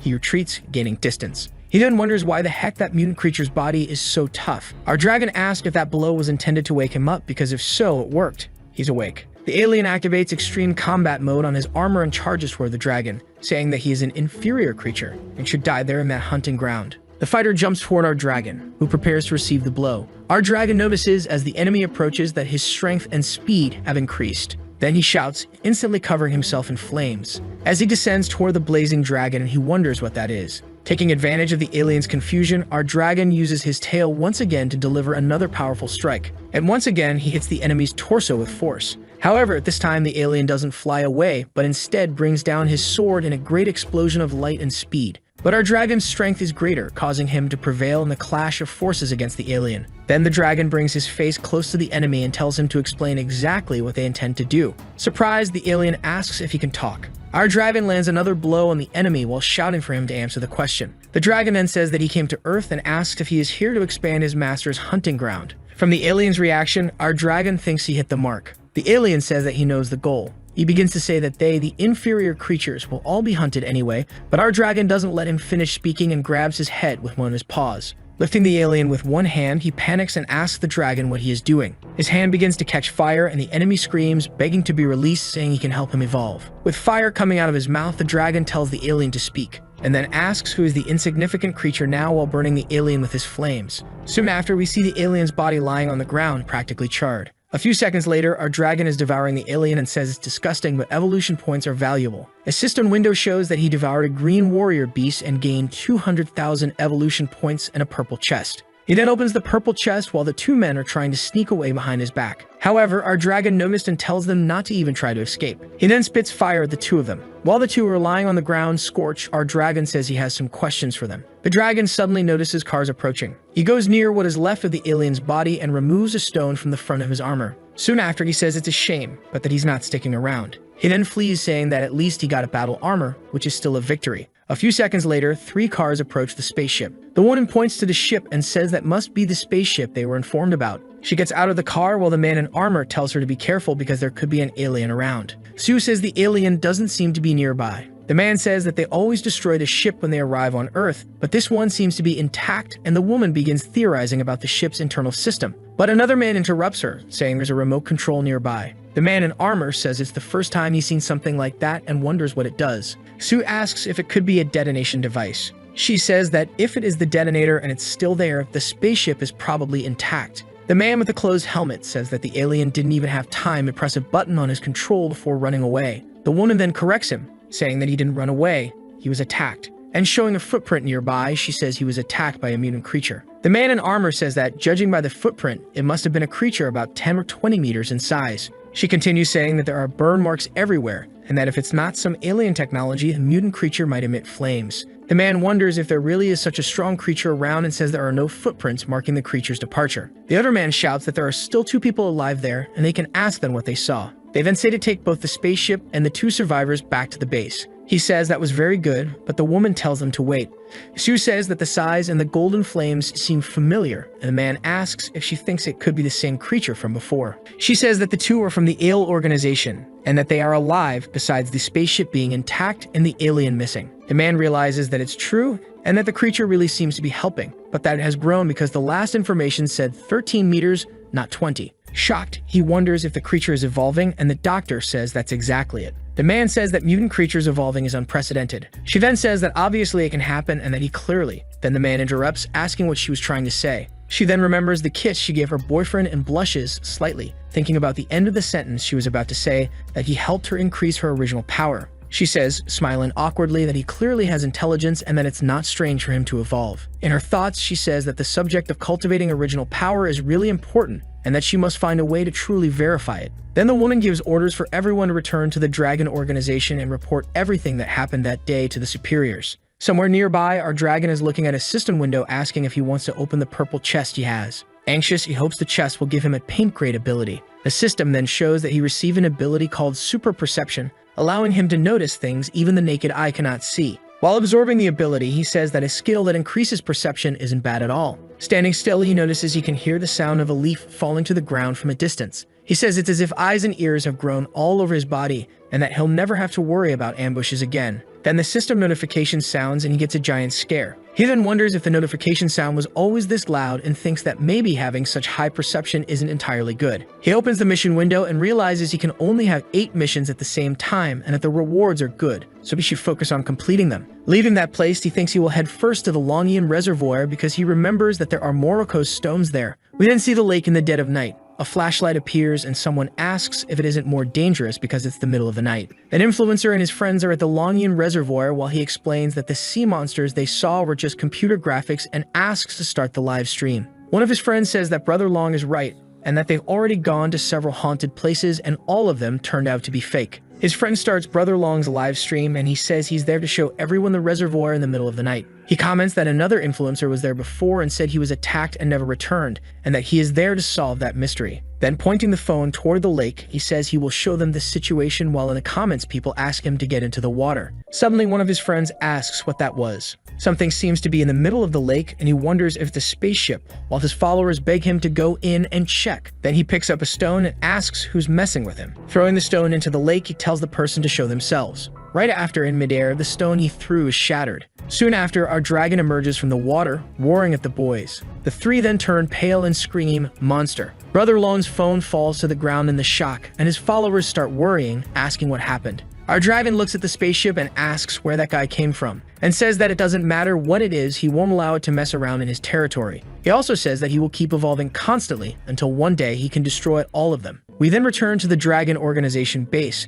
with the old scientist asking if the spaceship appeared again at the reservoir. He gets worried and thinks that the situation is getting worse very quickly, and that their combat capabilities are not keeping up. Someone then knocks on his office door and he tells them to come in. Stu enters and says she has something important she wants to discuss with him, which is about cultivating original power. He asks if she has a cultivation method and she says she only has an idea, but that it might end up being useful for them. The old scientist tells her to explain it first, and if it's really possible, he will give her anything she wants. She says she doesn't want anything except to be able to fight on the front lines and resolve the country's crisis as quickly as possible. Thinking about her boyfriend, she says she's sure he will do the same and that she wishes to meet him on the battlefield. So the video ends here. If you don't want to miss the next part, activate the notification bell, and see you next time on Tob's